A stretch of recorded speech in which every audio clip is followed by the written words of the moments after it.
All right, we're back, I think. I'm looking at the comments right now to determine whether or not we're actually back. In fact, I don't know. Mine's all off now. So, all right. So here today on Making the Argument.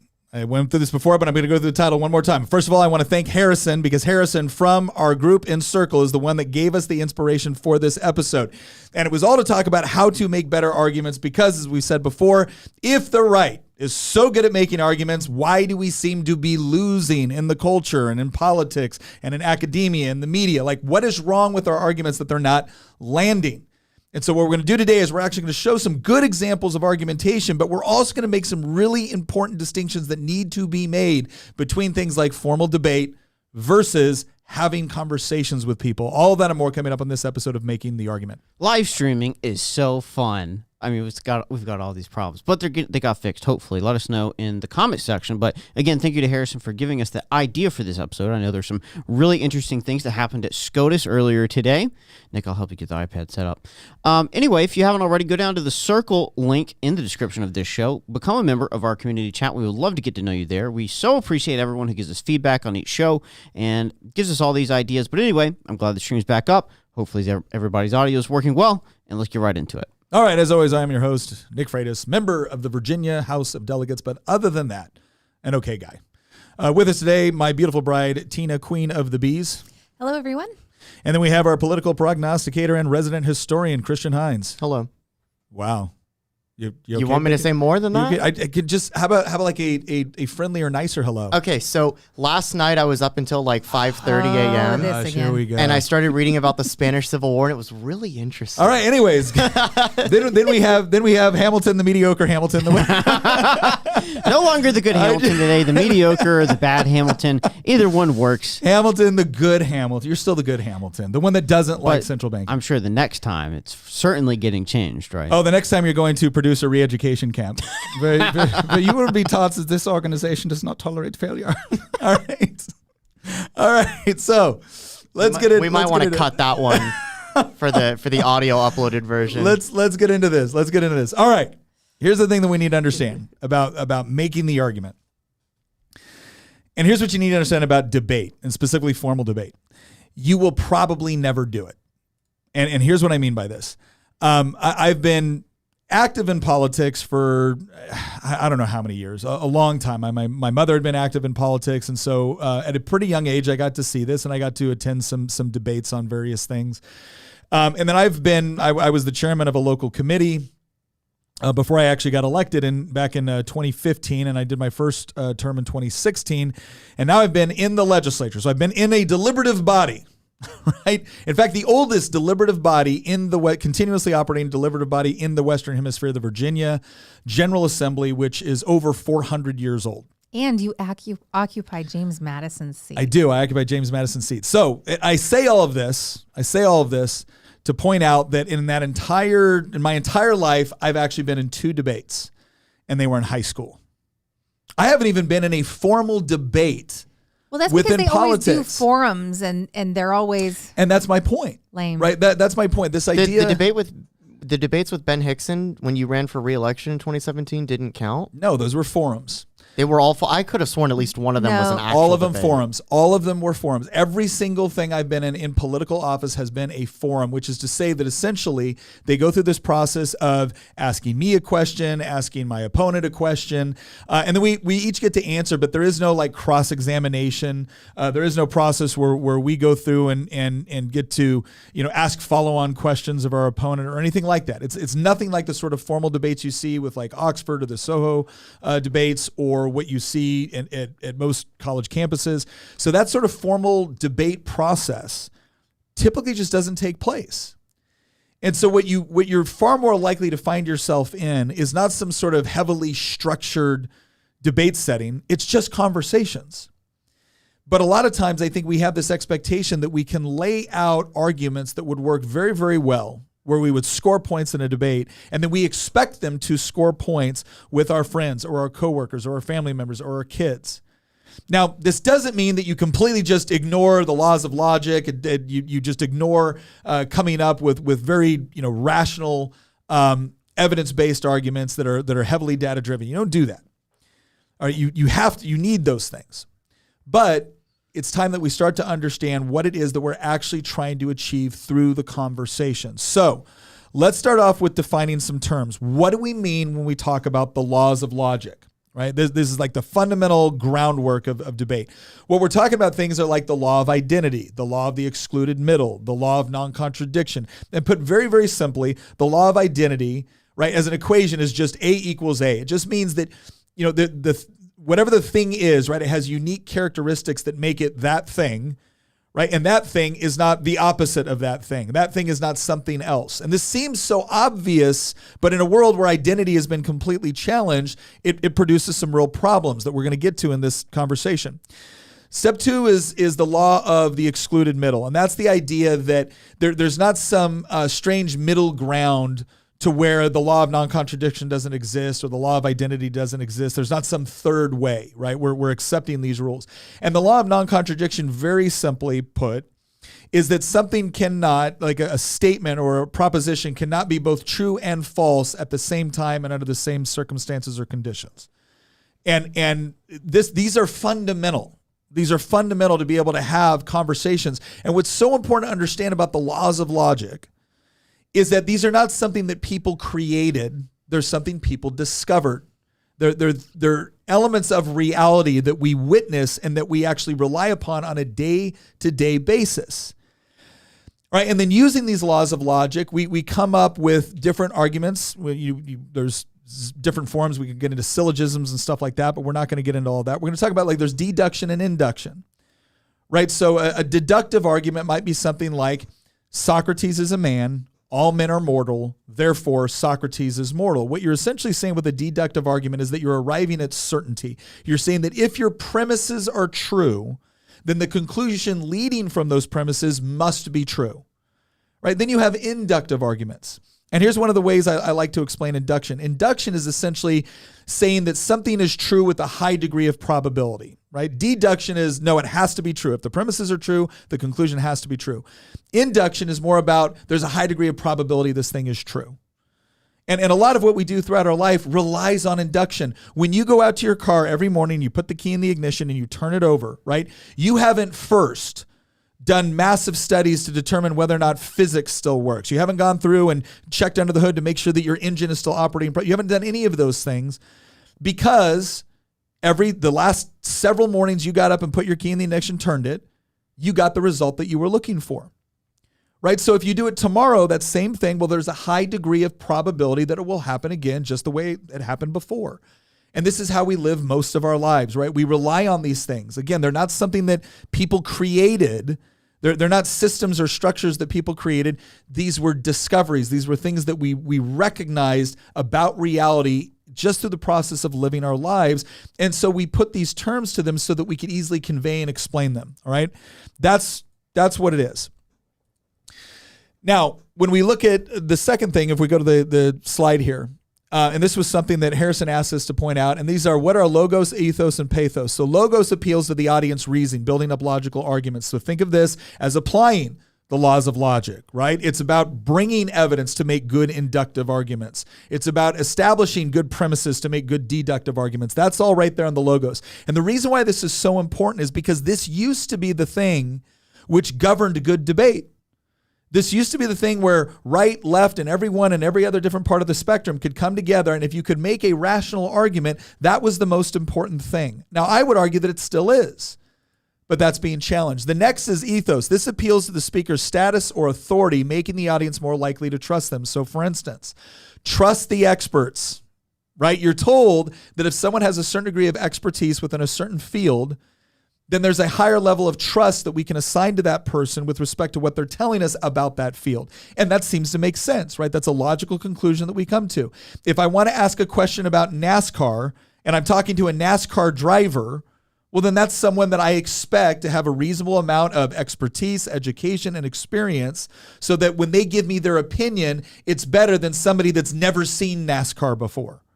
Right, so that's what we're talking about with these. We're appealing to the credibility of the speaker, right? And there's proper ways to do that and improper ways to do that. Then we have pathos. This appeals to emotion, trying to make the audience feel angry or sympathetic or whatever else emotion that you want to generate from that conversation. This is the part where I think a lot of conservatives screw up. right? Because we tend to look at appeals to authority as a logically fallacious way to debate. And there's truth to that. There's actually a logical fallacy called appeal to emotion. However, when you completely discount emotion, you actually run into some other problems because, as the old adage goes, right, people don't care what you know until they know that you care. And that's going to be one of the things that we actually talk about today is what is the appropriate application of pathos, of that appeal to emotion? What is the appropriate version of it versus the inappropriate version of it? All right, so that's just some of the fundamental terminology and terms that we wanted to lay out. So as we go through the rest of this all kind of makes sense, and we laid this foundational groundwork. So now that what we're going to do is we're going to look at some clips. We're going to listen to some clips from Jordan Peterson, Ben Shapiro, some other people as well. And we're going to look at them interacting with people. And what we're going to do is we're going to sit there and we're going to dissect this. And we're going to talk about what did they do specifically in this exchange? Why was it important? What can we take away? What can we learn from it? All right, so this first one that we have, this has a particular point that Jordan Peterson is making, and we're going to analyze that. So are we ready to go with that clip, Hamilton? We are, yes, sir. All right, so let's go ahead and pull that one up.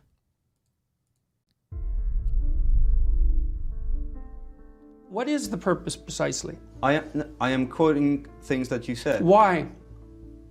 What is it that you're trying to establish? Because you said them. I thought we were talking about masculinity. We are. No, we're not. Yes, we are. How are we talking about masculinity? Because I'm asking you what you think of men and of women. Basically what you've been trying to do, I would say, for the last 15 minutes is put me into a sequence of corners by accusing me of various forms of misbehavior.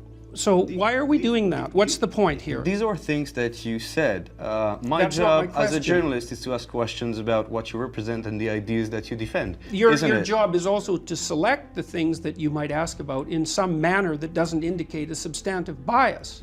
You picked 3 things to talk to me about in the last 20 minutes that were very carefully selected. Like, why did you pick those things? Because this is my job. Pause. Okay. You're right. So pause right there. That was great. Yeah, what's so important about this is you right off the bat, he challenged the purpose, he challenged the intentions of the person that was interviewing him. Because one of the biggest problems that conservatives have with modern day journalism is not that journalists ask tough questions. It's that they're very selective in the questions they ask based off of who they're talking to. And so what Jordan Peterson was pointing out here was you brought me on to talk about a particular thing, masculinity. And for the last 20 minutes, you've asked me a series of questions that don't seem to be on point with the topic that we're having. This doesn't seem to be an honest discussion that we're trying to do where you're getting to the bottom of my philosophy or what I think or why I think that. Instead, you're just trying to ask me a bunch of gotcha questions. And this happens all the time. I once finally had to explain, I had a local newspaper. The editor called me up and said, Nick, why isn't it that you don't do as much interviews with us at the local paper? I'm like, well, why would I? And she goes, well, it's a way for you to talk to your constituents. I said, I don't need you to talk to my constituents. And I said, look, I'm not saying this to be braggadocious or anything, but at that point I had I think over 200,000 followers on Facebook. I had a pretty robust following on other social media platforms. I said, I talk, not to mention the fact that I do a lot of events. I do a lot of things where I go and I talk to people, and I do a lot of question and answer. I invite people to come and ask me questions on the spot, right? It's not like I said, hey, we're only going to be talking about this topic. No, I let them ask me whatever questions they want. I do this all the time. And we've had, hundreds of people show up to these things at times. I said, so I don't need you to talk to my constituents. In fact, what I've learned through the reporters is that when your reporter asks me a question and I answer that question, there's a real problem with them either quoting me in context or doing something which I think is far more pernicious, and that is they're adding their own analysis to what I've said and then pretending that that's what I said or that's what I meant or that's what I implied. Now they're giving a paraphrase of what you said, but it's through their lens. Yes, you're giving a paraphrase of what I said through your lens, and you have not once been correct. So why would I continue to subject myself to that? And she goes, okay, well, fair enough. Would you write a weekly guest editorial? I said, no. And she goes, why? I said, well, because once again, think about what you're actually trying to do here. You've made the claim that your paper covers, you said you give equal treatment because you cover Republicans just as much as you cover Democrats. But then I pointed out that the tenor or the bias in the reporting is overwhelmingly negative toward Republicans. So what you're saying is that you're giving equal time when in reality, you're actually using the editorial to give, quote, equal time, but then you're using what's supposed to be your objective news analysis to trash Republicans.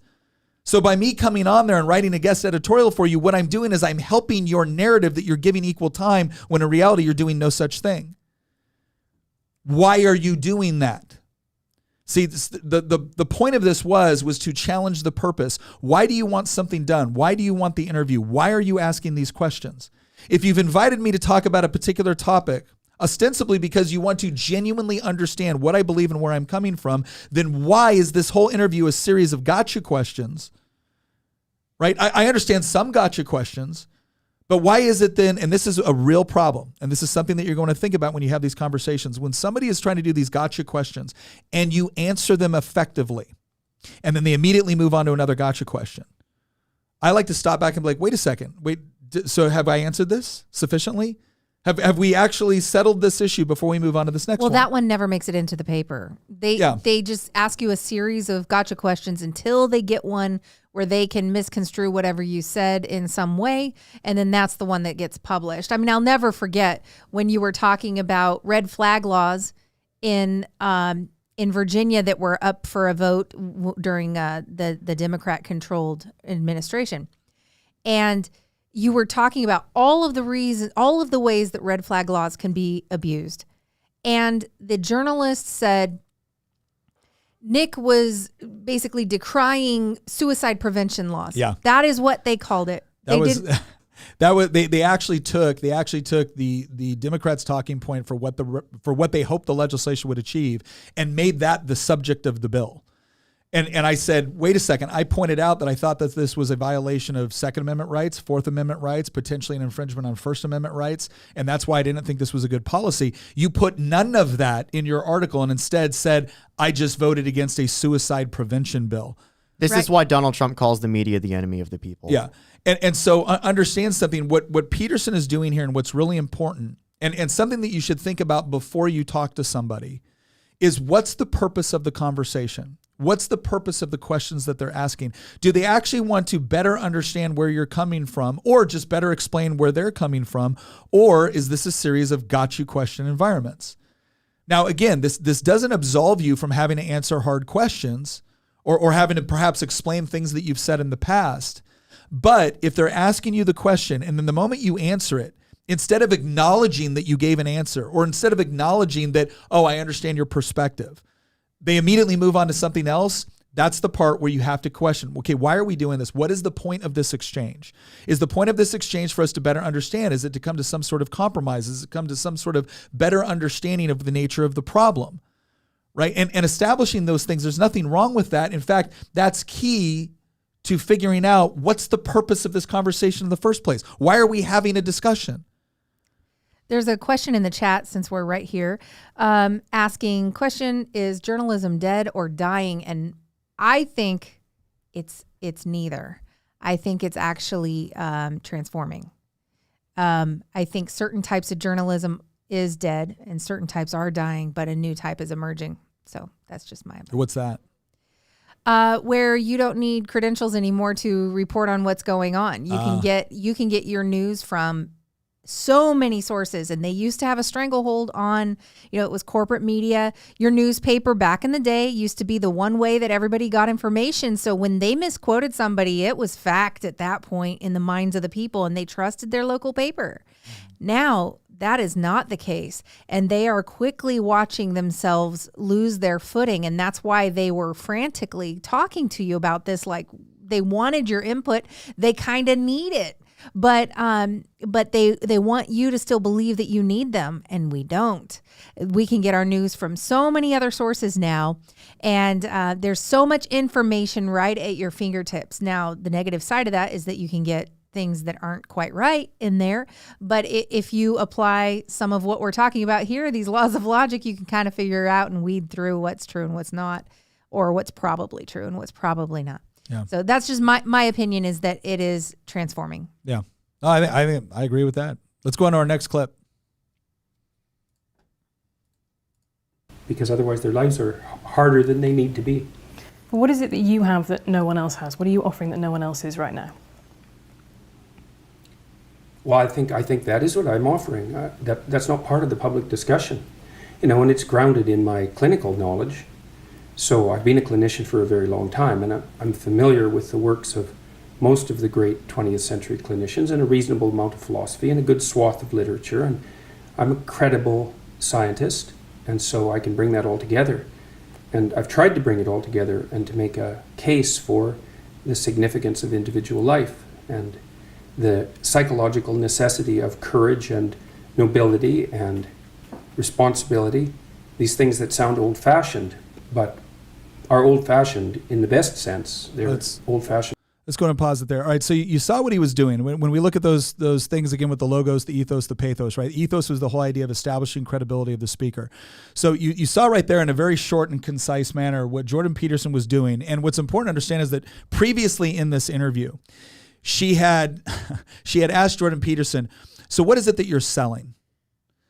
Now, when you hear that, do you interpret that as, oh, this person is genuinely curious about what sort of products or services that I have available for them? It's a loaded question. It's a loaded question to try to make you look like you're just a huckster. You're just sitting there. You're a snake oil salesman. What are you selling? Clearly, what you're motivated by is just profit. It couldn't possibly be any sort of other motivation behind the work that you do or the people that you're speaking to, right? That is the underlying tone with respect to how she's trying to shape this discussion. Because if he had just gone on and said, oh, well, I'm selling this, she would have helped fix in the minds of her audience that this is what this is. This dude's selling you something, right? So he not only thwarted her on that. Well, I don't think I'm selling. By the way, this episode was brought to you by Freedom Water. Use promo code Heinz. So what he did is he stopped and he said, no, this isn't about me selling something. This is about me, making an argument for something.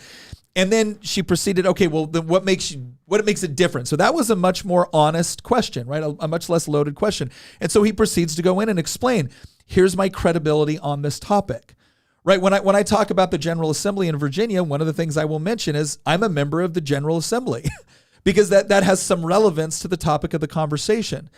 Now, that's not an appeal to authority fallacy, which we will get into later. Like, there's a difference between establishing your credibility on a topic versus appeal to authority. So when somebody looks at you and says, you need to trust the experts, that's making an appeal to, okay, what experts? On what condition? What is the nature of their expertise? What is the expert saying? Is the thing the expert's saying actually in line with their expertise? And oh, by the way, have they actually presented a reasonable argument for why I should use it? Because what expertise should convey is the ability for the expert to explain why a particular course of action or why a particular thing is true or necessary. If they're just relying on their expertise, no, you just need to trust me because I got a PhD. Sorry, that doesn't justify your argument. You having a PhD in a particular topic may be a good reason to listen to you. It may be a good reason to hear your argument as opposed to somebody that has no formal training whatsoever, but is not a sufficient criteria to establish that what you've said is true, right? The beautiful thing about the logos, right? The beautiful thing about the idea of logic and reason, the scientific method and linear thinking is that it provides an authority which all of us can appeal to, right? It provides an authority where the expert can be wrong and the person that has no formal training can be right. It is actually an incredibly egalitarian component. And when you remove that and you replace it with, no, if the expert says it, then the expert is correct. That's very, very problematic. It's very, very authoritarian in nature. And so he's establishing his credibility in the appropriate way. He's saying, okay, I am talking about things for which I have spent a great deal of time thinking and analyzing and reading about, and then coming up with my take on it. And this is why my take on it might be valuable, right? That's a good way to establish credibility. All right, we got a question here. How does one, specifically you, Nick, go about having debate or conversation without using insults or cursing and still get your point across? That's questions comes from Snake. It's so it can be difficult at times. It can be difficult. Here's what I will say, and we're going to get to this on when we actually talk about the composition for how to make a good argument or how to have a good discussion with somebody. But one of the most important things that you can do when you're having a discussion which you think could be potentially argumentative. And I don't mean that in a pejorative sense. I just mean in the process of two people disagreeing and trying to, come to some sort of common understanding of truth and reality. A big part of it is not to assign evil intentions to the person that you're talking to. Now, some people will reveal that they do have bad intentions, and then it's perfectly fine to say, well, that seems like a bad intention. But simply because someone disagrees with you doesn't mean they have bad intentions. So if you don't assume that right off the bat, and you're willing to listen to them and like genuinely listen, and I mean listen with the intent to understand, not just listen with the intent to respond, you can actually get a lot farther within the conversation. And so those are two things right up front, which we're going to dig into a little bit later, that kind of help with that process of having a productive conversation. One other thing I'll say on that is sometimes focusing on what's the end state. I've done this before. I've looked at someone, I said, okay, well, wait a second. What are we trying to achieve? And they're like, oh, well, I want to achieve this. I'm like, oh, great. I totally agree with that. That's a great objective. That's a great objective. So we agree on the objective. Now we're just talking about how to get there. That's very different, right? Because when people, just because you're not assuming ill intent to them does not mean they're not assuming ill intent to you. And so sometimes establishing that you guys do have a common objective, or maybe showing where some of your own personal experience has affected the way you think, it humanizes you within the conversation. It shows that you're not at cross purposes, that you do want to achieve the same thing, but you might have some differences with respect to how to get there. And I find that goes a long way in having a better conversation. Can I just tag one little thing there? Yeah. One thing you didn't mention that you do all the time, this is like classic Nick, is that he asks a whole lot more questions than he's answering when he's in that type of a discussion. He's usually asking them enough questions to where he can gather. Basically, it's a gathering information expedition for Nick. Yeah. And so he gets as much information as he can from the person, and then he works on opening up within their own presuppositions. So asking questions is the best way to get people to actually reflect. Yeah. Catacomb asked another question that's very relevant to this one. How does one walk the line of credibility building and instead without bragging? Oh, excuse me. And instead bragging without moving the point? That's an excellent question. I would say that one of the things that you're doing within a conversation, so let's say you're having a casual conversation with someone and they bring up a particular topic and you guys decide to discuss on it, and they're kind of wondering, what your experience is with it. Yeah, if you sit there and you're like, well, I have several PhDs and I've written several papers on this, and if you keep referring back to it.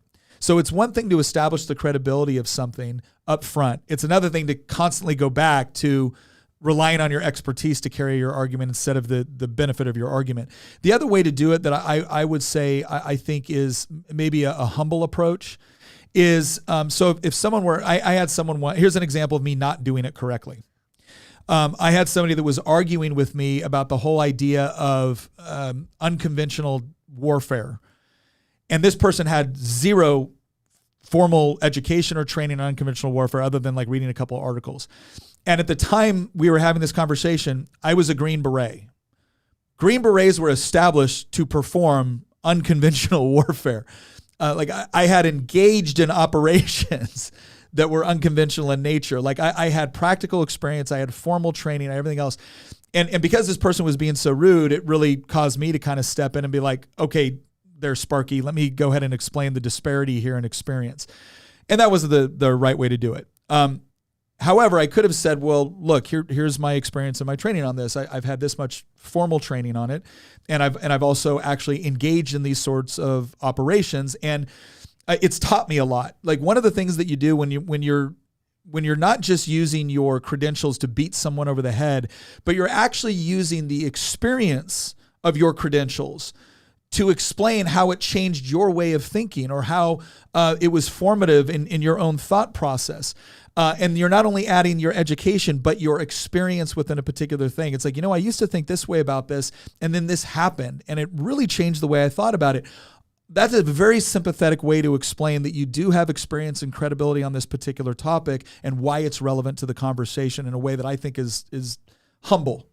If everything's about I'm smarter than you, well, then of course nobody likes people like that. They're jerks, right? But if it's no, I've learned a lot, and gosh, sometimes I was wrong and sometimes I screwed up, and this is what I learned from those experiences, that can be really, really valuable. We were actually talking about this not long ago when Tina was mentioning something, and she was saying something that was really important, but the way she started off was, somebody once said, the moment you say you should think this, people get a little bit defensive. Well, who are you to tell me what to do? The moment you say, I heard this and it had an impact on me.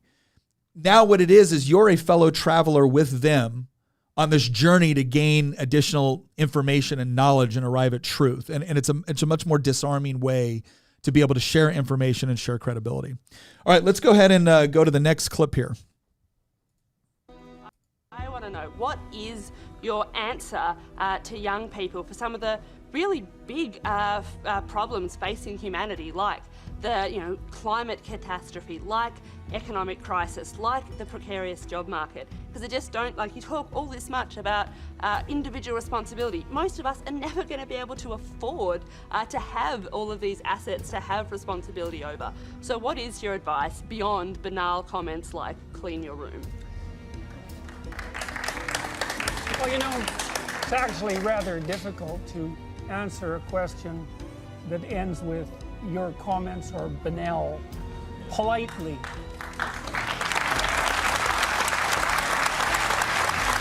So, I would consider that more of an opinionated, personal and political statement than actually a question. So why don't you try reformulating that so that there's an actual question there? What is your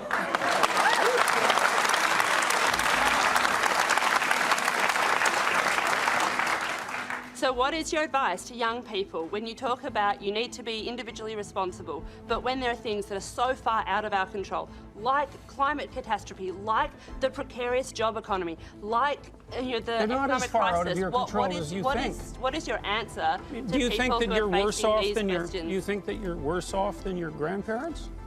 I think there are different challenges. Do you think you're worse off than your grandparents?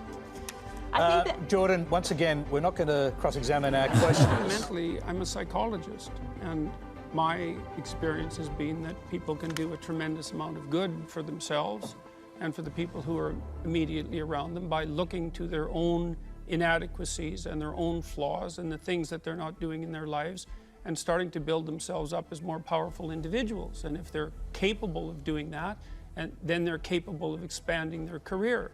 And if they're capable of expanding their career and their competence, then they're capable of taking their place in the community as effective leaders. And then they're capable of making wise decisions instead of unwise decisions when it comes to making collective political decisions. Okay, stop right there. I'm not suggesting. So this was really important. The first thing that he did before he got into the answer, because this is always the problem. There was an honest question in what she was asking. But she immediately ended it with this ad hominem attack. She characterized she basically tried to characterize his whole approach to life as just clean your room. That's why she called it a banal comment. Now, a lot of people would just continue on and try to answer the question. Jordan didn't. And I actually think it was appropriate that he didn't. What he did is he actually questioned the ad hominem attack. He goes, it's really difficult to answer a question like this, which is essentially, he was right. It was a political statement posing as a question combined with an ad hominem attack, which ad hominem just means to attack the person instead of the argument. She also engaged in a straw man argument, which is where you create a weaker version of someone's argument. When she essentially reduced his whole philosophy down to make your bed. Yeah, but the thing is she was completely discounting what his goal was in making your bed. If she would have taken it as a whole instead of like this individual little soundbite, she would have recognized that he was talking about find small things that you can accomplish. Start small, start where you can to make a difference. And that could be as simple as making your bed. And so he's like, just accomplish something first thing in the morning. And that helps you throughout your day. Now, anybody here can look at something like that and go, well, that makes sense. That puts you in the right mindset in order to accomplish more things in the day. But she tried to boil everything down to that.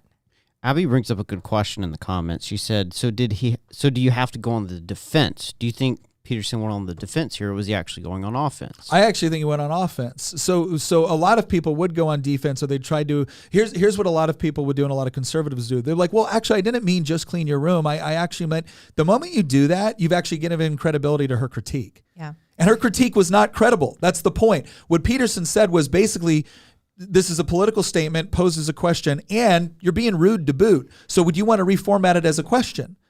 And then she basically said the same thing, but she left off kind of the rude comment at the end. Yeah. And then what Peterson proceeded to do was actually lay out a very formulaic response to the honest question. And the honest question in there was, a lot of us as individuals feel like some of these things are just so far beyond our control that it almost feels like just focusing on individual things is not going to matter. We got to have collective action, right? That's the political component of this.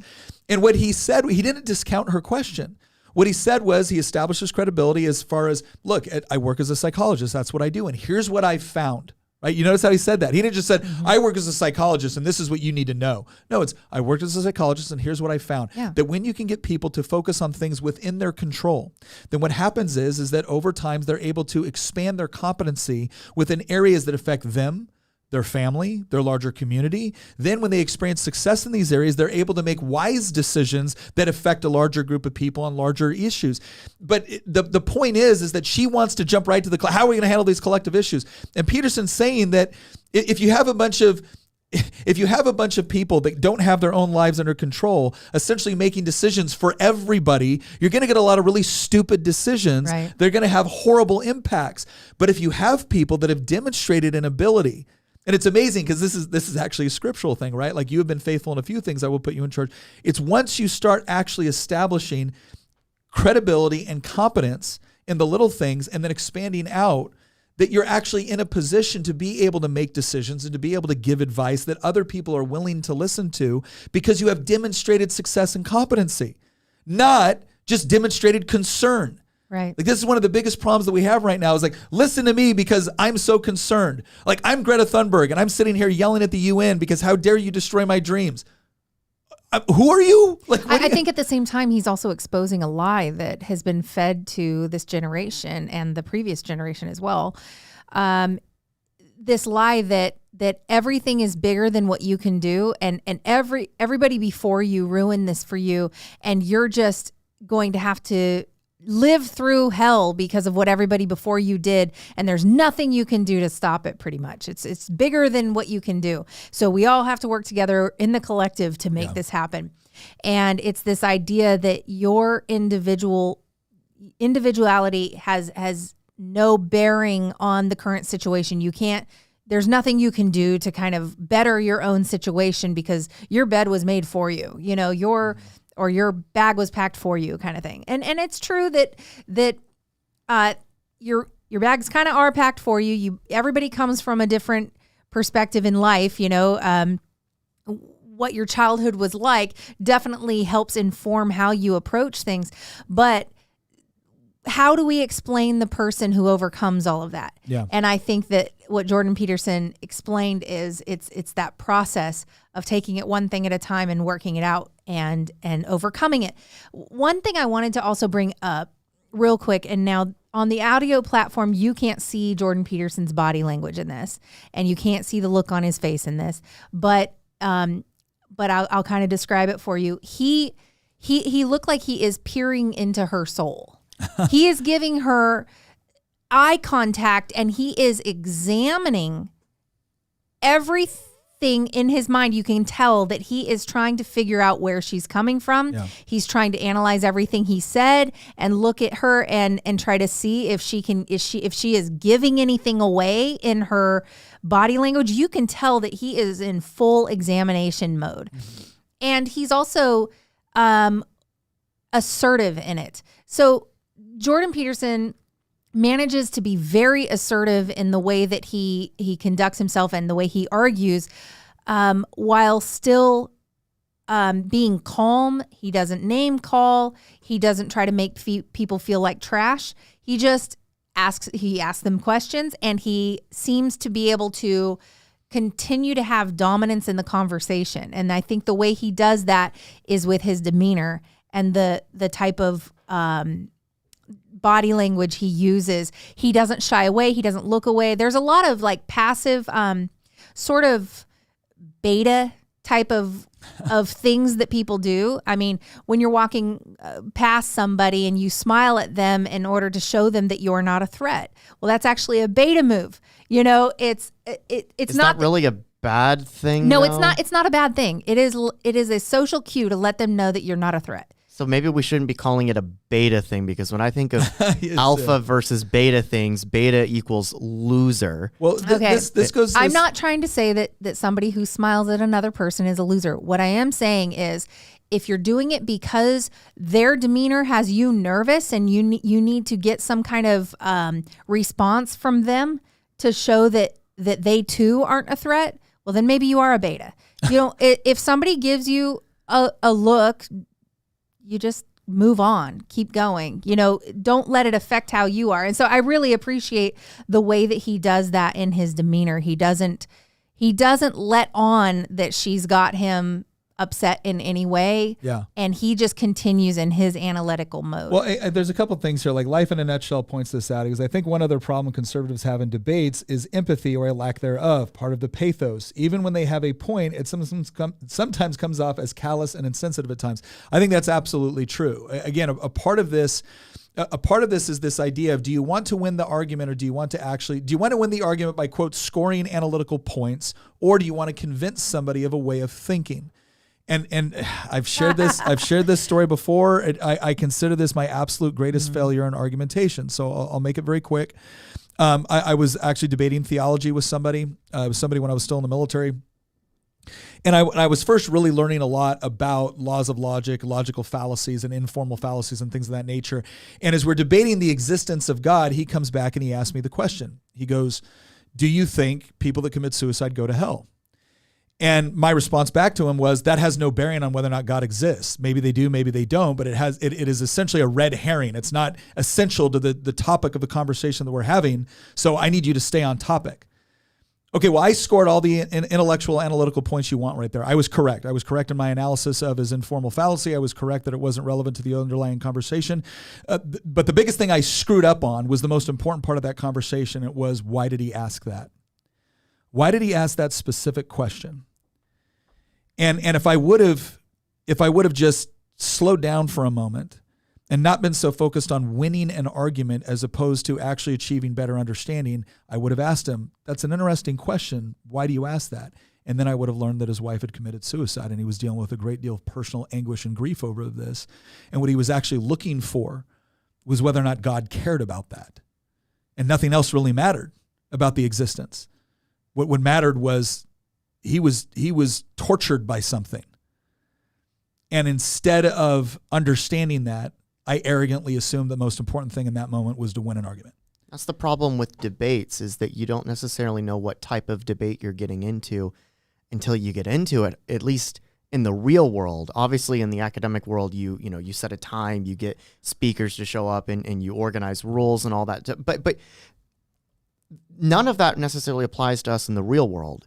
And I think that's part of the reason that we're doing this episode today, is because there's a lot of people that in their day-to-day interactions with, family or friend or in the workplace, they find themselves in debates that they weren't planning on getting into, and they don't know what type of debate it's going to be. Is it directly adversarial? Is it questioning? Is it more, I remember I brought up to you the term theolocution, which I appreciate theolocutions way more than debates. By the way, for those that are curious what that is, a theolocution is where you get two people or groups. Well, you could get multiple, not just two, but you get different sides together. And rather than trying to debate, X versus Y, who's going to win, instead it's the whole point of it is to try to understand the thought process of the person who's sitting across from you. It's not to convince them. It's not to defeat them. It's not to convince the audience or defeat the audience. It's none of that. It's, can I understand the thought process of A to B to C, beginning to conclusion of the other person that I'm speaking to, who's probably going to be approaching it from a different point of view than me. And likewise, can they understand my thought process? So I need to articulate that thought process in a logical, coherent manner that they can understand. Yeah, I think this whole clip was confronting someone attacking him personally as opposed to actually providing a counter argument, and it was not accepting the underlying presupposition. I would say the other thing that he was doing was he was not accepting her straw man argument. And again, a straw man argument is when someone creates a weaker version of your argument and then holds it up as if this is your entire argument, then knocks it down and says, oh, look, I've defeated you. And what Peterson was doing there was he didn't accept the presupposition. He didn't accept the insult. And then he also explained how his whole work and what he was talking about didn't just address the individual question of making your bed or individual things you need to do, but that it had larger ramifications for society. And so this emphasis that we see a lot being made on the collective and the collective responsibility. Peterson is not denying that people working in large groups might be able to address large issues. He's saying, do you want that collective to be made up of a bunch of people that are competent and intelligent and wise, or do you want them to be idiots? Because guess what? Idiots working in large groups create a lot of problems. It doesn't make it better when you get more idiots in the room, right? So again, I don't mean this to be mean, but that's what Peterson was trying to say. It has to start with individuals taking responsibility for their own lives and their own decisions. All right, let's move on to the next clip. We're going to switch over to Ben Shapiro here on another issue. Street. Out of the goodness of your heart, give them a carrot and a lump of sugar. What is your formal education background? Because I guess a lot of people don't know what your undergraduate degree was in. So I was at UCLA in political science and then Harvard Law School. Okay. So you don't have, you wouldn't consider yourself an expert in sociology? I don't consider sociology a particularly expert field, but go ahead. What I'm getting at is that you're not considered an expert in sociology, psychology, gender studies, lesbian dance theory, many of these things that you've brought up tonight. I know a lot more about all those others than lesbian dance theory. As far as, if you want to take issue with the argument, I would urge you not to use the argument from authority, which is somebody has a PhD by their name, they know what they're talking about. That's a dumb argument. I don't need a 7-year degree in sociology, no bullshit when I hear it. You're also offering kind of an unqualified opinion on a lot of these topics. See, again, you're just making the argument from authority. I don't think slapping a PhD from Ferris State next to your name makes you an expert in all things in the field in which you propose to speak. Okay, the fact is that either my argument's good or my argument's bad. Citing to my credentials is a really bad way of making an argument. It's like it's actually the equivalent of, it's so funny, when people do this, it's the equivalent of actually a religious person saying, citing to the Bible for an argument. I'm a very religious. So here's what's interesting about what he's doing here. So he made it obvious. He's confronting a logical fallacy. It's an informal fallacy known as appeal to authority. And we talked about it a little bit earlier in the episode. It's the idea that Ben Shapiro made an argument about what he was talking about with respect to all these different criteria. And the guy comes in and he goes, what's your undergraduate in? So Ben answers the question. He goes, oh, so you don't have a degree in sociology or anthropology or lesbian dance theory? And no. And again, Ben's doing this in a very flippant way, right? Because essentially what the guy is obviously asking a question from a hostile nature. Now, let's say he wanted to ask this question in a way that was legitimate. He might come up and he say, Mr. Shapiro, I understand that your educational background is in the law, but a lot of things you've spoken about tonight don't specifically appeal to the law. A lot of them are things that are maybe more sociology based. He goes, what sort of research or study or credentials do you have that would help you come to the conclusions that you've had? And again, Shapiro at that point would have probably said what he said here, but he might have done it nicer, right? He might have said, well, look, you're making an appeal to authority argument. Now, if you just want to know my credentials in these areas, yes, I've studied a lot. Yes, I've looked at a lot of it. Yes, I've looked at this from a logical standpoint, and I've looked at it from a legal standpoint, which is my formal field. But to make the suggestion that my argument has no credibility because I don't have a degree, a formal degree in something, is an appeal to authority. And unfortunately, this is something that we see a lot kind of within higher education now. It's this idea that, well, where's your degree? And in fact, I would say that we treat a lot of smart people as if they're idiots because they haven't got a piece of paper from a university. And again, I worded it this way to somebody once. I said, I don't think the kid that went to trade school and is now making $72,000 a year as a plumber, it is dumber than the kid that got a degree in a field that can't get them a job and now has $60,000 in college debt. Right. But as a society, we've just started automatically treating the person that made one decision as smarter than the other. It's kind of almost like a societal appeal to authority fallacy that's being applied right now. And so Ben again, he's very hostile in the way he does this, and this is part of Ben's thing, right? Ben is used to very, very hostile audiences that are essentially trying to come at him and discredit him, and which is why he takes the own the libs approach. Yeah, he does. He takes a much more hostile approach, but it's like crappy toilet paper. He don't take crap off no one, right? So this is something where he's fighting back, and this is part of why conservatives love Ben Shapiro's. They feel like he does a good job of owning questions like this and not allowing himself to be pushed around. And quite frankly, a lot of people on the right do feel that especially their political representatives are constantly pushed around and beaten, not in the sense that they made a insufficient argument, but that they're not willing to basically address kind of the hostility that's being directed at them. I've never heard that phrase before. You've never heard that? And I hope to never hear it again. But I do think that there's a different, maybe it's worth pointing out that there's, and you did kind of already, there's a different style of debating between Shapiro and Peterson. Yes. Peterson is in some ways very passive, very deliberate and careful with his words. He pauses a lot. He speaks much more slowly. He's very analytical. Shapiro is very fast. Yeah. He thinks very quick on his feet. Well, one's a lawyer and one's a psychologist. I mean, he has this like reputation for just being able to speak very, very, very, very fast, right? Yeah. And it's not necessarily a bad thing. It works in different ways. They're both very good at what they do, but they also do it very differently, I've noticed, between the two of them. I mean, that response there, Shapiro just tore into that college student, probably undergrad or graduate student. Peterson in the previous clip was in some ways they were both dissecting what the person was saying rather than just taking the gotcha question at face value. And I think this is actually a lesson that a lot of conservatives or libertarians for that matter can learn from, is that it gets back to what you were saying at the very beginning of the show, that people don't care what you know until they know that you care. Yeah. And I think that part of the problem that conservatives have in quote unquote debate settings is that something gets thrown at them and they just want to answer it at face value, right? So, it's like, when did you stop beating your wife? Yeah. A conservative, unfortunately, would answer that question at face value half the time rather than dissect the question and be like, that's a loaded question and here's the reasons why. It's also unfair.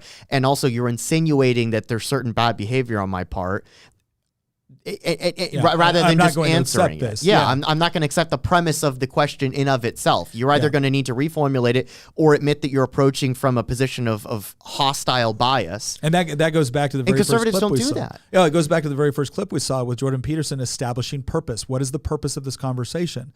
And again, the reason why we selected this clip is because the appeal to authority fallacy has become so pervasive within our society. But here's what it's led to. Here's the overcorrection on the right. And this is the part that needs to be understood. The overcorrection on the right is this anti-intellectualism. Nick, how do you remember all the conversations from like 5 years ago? Because I remember it very vividly. Yeah. I remember sitting in like coffee shops and at your kitchen table and like talking. By the way, for the audience that's listening, like Nick and I have had a long friendship, like over a decade easily. And we would spend out. Tina would know this. I would like come over to Nick's house when I was in like college, and we would like just spend hours, like 4 or 5 hours. They would solve all of the world's problems at the kitchen table. I mean, we came up with some of the ideas that later became making the argument on those kitchen table conversations. And I remember having a conversation with Nick, multiple conversations with Nick. This is around the time that Trump was becoming a big deal. This was like 2015, I think. I think it was actually before Nick. It was either before or shortly after Nick was running for office. It was either during that first campaign season or during his first legislative cycle. But I remember telling Nick that, I understand why Trump became a thing. Mm-hmm. It was kind of like, a backlash against the establishment wing of the Republican Party. I get it. But there's this element of the right that is emerging that is very anti-intellectual. And it's because they see intellectuals as being left-wing grifters that are trying to throw gotcha questions and just label them as racist, homophobic bigots. And the right is, for so long, has just been answering it straight up. Oh, well, I'm not racist. I'm not a bigot. Here's my reasons why. We're on the same page here. And then no matter how much they would try to like meet them in the middle ground, they would just be ruthlessly attacked and ridiculed and slandered. And eventually there was an element of the right came along and the response was, F you. Yeah. I'm never going to answer your questions. And also I'm going to label you the enemy of the people. Yeah. And I want to destroy you because you want to destroy me. There is no more debate at that point. Well, and I think that, again, the careful part here is Shapiro did a very good and concise job of breaking down the problem with appeal to authority. And he's like, if you don't like my argument, show me what's wrong with my argument. Because let's face it, this guy didn't agree with his argument, but instead of addressing his argument, he wanted to address his credentials. So what if Ben Shapiro looked back and said, I've got PhDs in every single one of those topics? Would the guy have then agreed with him automatically? No, of course not. Would the guy have then said, oh, I didn't realize you had PhDs in all these topics. I guess you're correct. Look at Thomas Massey. Well, wait a second. No, he wouldn't have said that, and he shouldn't have said that. But the point is that if you've already acknowledged that it's not a sufficient argument, then why are you wasting time with it unless there's a larger point? And what's crazy is he didn't have a larger point because he made his appeal to authority argument against Ben. Ben established that's an appeal to authority argument. You don't want to make that argument because of this. And so what did the guy do next? He made another appeal to authority argument. He had nowhere to go. And I look at these institutions of higher education sometime and I think to myself, obviously not all of them, but what are you teaching kids when they show up to a debate like this? Become aware of the fallacy that they're engaging in and then just insist upon repeating it over and over and over again as if it's somehow going to gain credibility the more they say it. Well, unfortunately it does. Well, I mean, I think history shows that if you tell a lie enough times, isn't that the whole rules for radicals thing? Supposedly it's a quote from Joseph Goebbels, but I haven't necessarily seen. I've seen it repeated. I've seen the line over and over again. If you tell a big enough lie enough times, people will believe it, and everybody attributes it to Goebbels. But I've never seen any like firsthand documented evidence to prove that it's from him. But it doesn't matter. Though. Obviously, it matters if you're trying to attribute it to a historical figure. But absent of attributing it to a historical figure, there is proof in of the quote itself, regardless of where it originated. I do think that part of the problem is the right is abandoning debate because they see debate as everything's being set up against them, everything's rigged against them. But also the left is abandoning debate because the science is settled. They'll just shut I don't you down. debate with fascists and bigots. And words are violence. And increasingly you see left-wing people, especially in universities, shutting down debate, shutting down opposing points of view. Wasn't it, I believe, my alma mater, JMU's debate team, saying we don't support debate anymore? Well, what was interesting is they came out and they opposed a particular person showing up to debate, and everyone was like, "Well, wait a second, you're the debate team. What? They weren't just saying we don't agree with this person; they were advocating that they be disinvited." And I went, wait a second, and I went on there and I said, "Oh, I find this very interesting." Now, keep in mind, I'm the chairman of the subcommittee on higher education, so I said, "Oh, I find it very interesting that you don't actually want there to be debate here. That seems an interesting take for a debate team." And their thing was like, we're all for debate, but we don't like people that engage in this sort of, and it was essentially, being a huckster and engage. I forget the term that they used, but I went back and I said, and so you will now be the governing body to determine what qualifies as debate and what qualifies as all of these other things, right? And the way you're going to determine that is you're going to decide who gets to show up to debate. Do you not see the obvious problem with this? But again, this is part of my problem with what we see happening in a lot of areas within higher education.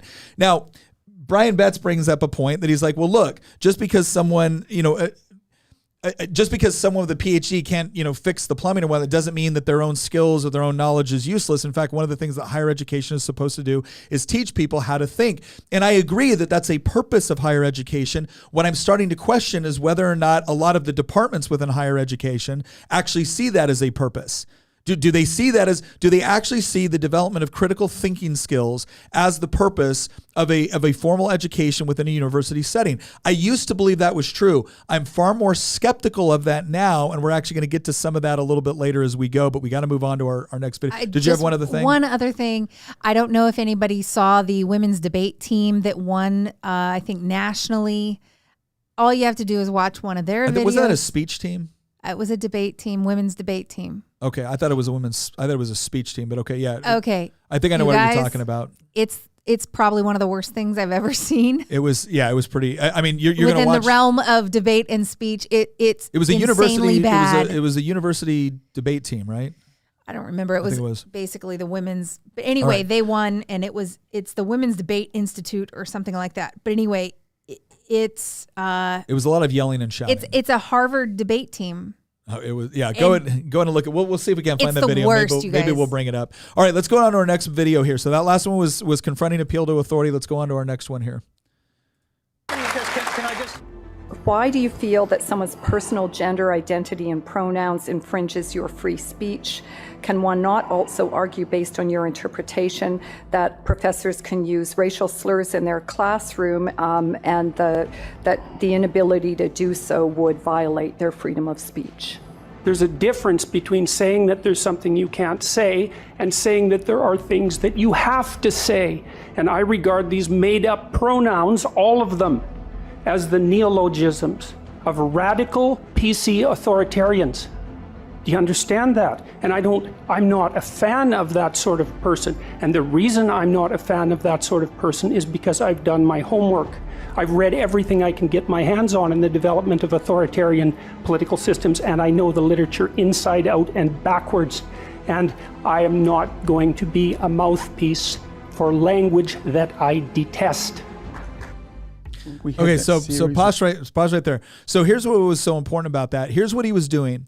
He was doing two things in this argument. Based off of the question, it was, why won't you use these pronouns? And if your definition of free speech, doesn't that mean that other people can use racial slurs like in the classroom? And he was confronting two things: misrepresentation and false equivalency. And these are really important to understand. So the misrepresentation was, he was not saying that there are certain things that you shouldn't, or maybe even legally cannot say. You can't run into a building and shout out fire if you don't honestly believe that there's a fire taking place. If you engage in language which is considered, quote, fighting words, which is language which is so incendiary and directed at someone for the express purpose of starting a fight, right? He's saying that there's a big difference between, hey, you can't say these things because of the impact that they might have, and then telling someone that, no, you are forced to say these things. So right off the bat, he addresses the misrepresentation of his argument first, because you have to get to that first. If it's not something you said, you need to clarify that. Secondly, he's addressing the false equivalency. The false equivalency was, well, if you can just say whatever you want, then what happens when these people say over here? He goes, I didn't say you could say whatever you want. I said the state can't compel me to say things I don't agree with. And that is a very, very important distinction. But they were conflating these two things in order to create an argument that most people would sympathize for. And that is, yeah, professors shouldn't go into the classroom and just start throwing around racial slurs. Like we all there's no debate on whether or not that would be a bad thing. Okay, but Peterson confronts the misrepresentation, and then he addresses the false equivalency. And then after that, he goes on to explain why the false equivalency is so dangerous, because if you actually allow the state to compel speech, there is a history that you can go back to and look at what happens within societies where the state tells you, if you do not repeat these things, we will punish you. And what he's noticing is that these always seem to be associated with totalitarian regimes, authoritarian regimes. And so he makes a very good, concise argument. He clears up the misrepresentation first, he addresses the false equivalency, and then he makes his own sympathetic argument on why his position is actually designed to protect people, not hurt them. And it was just a very, again, I think a very brilliant, very concise way to do all of that. And we'll talk a little bit more on why that last part that he did was so important. All right, let's go ahead and look at the, wait, do we have any other questions here? Hamilton, I don't know if you're checking those. Oh, question. How do you think this loss of debate between the left and right will affect our federal government in the future? It's going to, we actually did a whole episode on this. We've done multiple. It's going to be devastating. It's actually going to be devastating. And here's the reason why. Throwing out the laws of logic, throwing out linear thinking, throwing out a lot of these things. And when I say throwing these out, there's always someone from the left going, that's ridiculous. Nobody wants to do that. Okay. Please explain to me why. And then in the next breath, they talk to you about how that's white supremacy. Yeah. Please explain to me how the Smithsonian, right? Not some coffee shop in the middle of Berkeley. The Smithsonian widely posted and distributed things that were considered attributes of whiteness. And on those attributes of whiteness, that actually listed things out like laws of logic, the scientific method, linear thinking. At the same time that you also see a prevalence within critical thought talking about elevating narrative over systems of thought which they believe were designed by oppressors. Here's why all this is so problematic.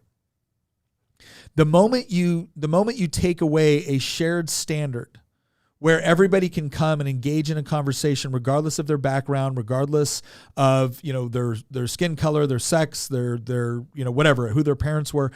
The moment you take away the authority of that we find within the laws of logic and within reasonable debate and discussion, all that you leave is violence. And that's what I see as being so damaging and why we spend so much time talking about this and why it's so important is because if there isn't a peaceful way that you and I can look at evidence and then come to peaceful conclusions, and the conclusion may be we're going to leave each other alone. We're going to agree to disagree, and you do your thing and I'll do my thing. We're moving in a direction where that's no longer acceptable. You will do what you're told to do. Okay, well, I have a problem with this. Well, you only have a problem with it because you're an oppressor. No, I actually have a problem with it because I think it violates this principle over here. Well, that principle was set up for oppressors. See, you've just proven my point. There is no reconciliation between the two sides if you actually adopt that line of reasoning and implementation. And right now, we see that level of reasoning. We see that approach to argumentation rising in ascendancy and desperately seeking out political power. Do you think it's seeking out political power so that we can have a live and let live society? No. It's seeking out political power because politics is the one element within our society which has the legal authority to use aggressive force to implement what it wants. And so that's what I find so dangerous about all of this is because every single road, when you get out the laws of logic, when you get out reason, when you get out all of this, all roads lead to violence. And so that's, to answer your question, I think it's pretty scary if we allow it to continue down that road. No, it's going to end in violence, the breakdown of debate. All right, so next one. All right, let's go and look at our next clip. Oh, I remember this one. Yeah. People don't have privilege when you basically just said that trans people aren't valid. They're not a thing. They're just girls pretending to be boys or boys pretending to be girls. Okay. Oh, someone's excited. Okay. Biological, but gender is a completely different thing. No, gender is not disconnected from sex. So. It's not completely disconnected, but it's still a cultural thing. It's still from society. Okay. No, it is not in the mind. Okay, you're not a man if you think you're a man. And I didn't say pretending, or if I did, I shouldn't have said pretending. Let me amend. You said playing. Okay, I said a boy who thinks he's a girl. That's the usual phraseology I use. Not playing. I usually say a boy who thinks he's a girl or a girl who thinks he's a boy, which is technically what we're talking about here. As far as the actual psychological issues at play, it used to be called gender dysphoria or gender identity disorder. Now they call it gender dysphoria. The idea that sex or gender are malleable is not true. Okay, and I'm not denying your humanity if you're a transgender person. I am saying that you are not the sex to which you claim to be. You're still a human being, and you're a human being with an issue that I wish you Godspeed in dealing with in whatever way you see fit. But if you are going to dictate to me that I'm supposed to pretend that men are women and women are men, no. My answer is no. I'm not going to modify basic biology because it threatens your subjective sense of what you are. Okay, but you're still saying these kids should not be accepted because they don't really fit into either place? They can't just I'm saying that the Boy Scouts have a standard. You must be a biological boy to be a Boy Scout. You have to be a boy to be a Boy Scout. Where's that written though? Okay. In the name Boy Scouts. because this is a very because for all of human history, boy meant boy and girl meant girl. Boy did not mean girl. People are very much into this culture. And if I call you a moose, are you suddenly a moose? Okay, if I redefine our terms. No, yes, that's right. Men and women are a completely different thing. This is true. Have you ever met a man or a woman? They're completely different. Completely different thing. You can't just say you're a cat. It's not a thing. It's genders. It's not saying you're. Okay, why is that? I don't understand. Why? Okay, let me ask you this. Okay, I won't ask you how old. I will ask you how old you are. Okay, because you're young enough that it's probably not insulting to ask you. So. I'm 22, so I'm probably a bit naive, right? No. Why aren't you 60? Why aren't you 60? Why can't you identify as 60? What is the problem with you identifying as 60? It's not the same as gender. You can't just. You're right. Age is significantly less important than gender. You can't magically change your gender. You can't magically change your sex. Okay, pause. You can't magically change your age. I love when he says that age is significantly less significant than gender, because in your life someday you will be 60. You will realize that reality eventually. Well, hopefully. But you will never realize the reality of a gender switch. So not in reality. Yeah. So there's a couple of things that are happening here that, again, are misrepresentation and false equivalency, but he actually deals with it a little bit differently than Jordan did in his last one, right? So the misrepresentation was the idea that Ben Shapiro was saying that, well, if you don't validate the belief that somebody is a woman when actually they're a biological man, then what you're doing is you're saying that they shouldn't belong. So that's a misrepresentation of what Ben's argument was. He's like, no, I'm not saying you're not a human being. I'm not denying your existence. And the reason why I brought this up is this has become really important, is that you will say, well, no, I don't think a boy that believes they're a girl is actually a girl. Like, you deny the existence of trans kids. No, I don't deny your existence. I don't deny your humanity. What I'm denying is your belief, which I believe to be false. And what's interesting is when you say you're denying the existence, you're saying you deny my belief, which you believe is false. Like, you're actually having to use the same sort of reasoning on some level, moral reasoning, in order to make that accusation. But if I came back and said, well, you're denying my existence because I identify as someone that doesn't believe this exists, they would think that was absurd, just like she did, right? Well, that's not the same thing. Okay, why is it less relevant? But what's interesting is this was back from 2017, before people were actually identifying as much as animals, and now they are, and now they're getting the same exact treatment. And here's the other really interesting part here, is that this video was done in 2017, back when they were still saying there's a difference between gender and sex. No one's saying that sexes can be changed. We're just saying that the gender is different.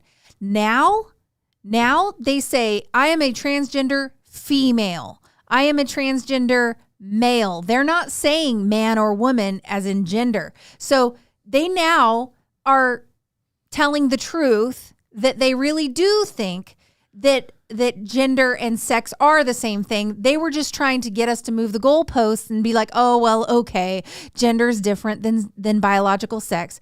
Once they got everybody on that board, now what? Yeah. Now they're saying, oh no, males should compete in female sports. Yeah. And vice versa. And so this whole, I don't know. To me, the whole thing is on display right now in this video, how far we've come just from 2017 in that particular argument category. So, no, I think that's a great point. I think the other thing to keep in mind here is that the false equivalency was designed to put him on the defensive. So this is a common tactic that you're going to see within debate, and I will say it's a common tactic among the left, and I think it's actually a very successful tactic and one you need to be aware of. She didn't just attack his argument. She attacked his argument in such a way to, one, create false equivalency, but then to instantly put her in the position of defending the vulnerable or the marginalized party against someone who's perceived to be strong and powerful, Ben Shapiro, right? Because he's up there at the podium, he's got the audience, he's got money, the whole deal, right?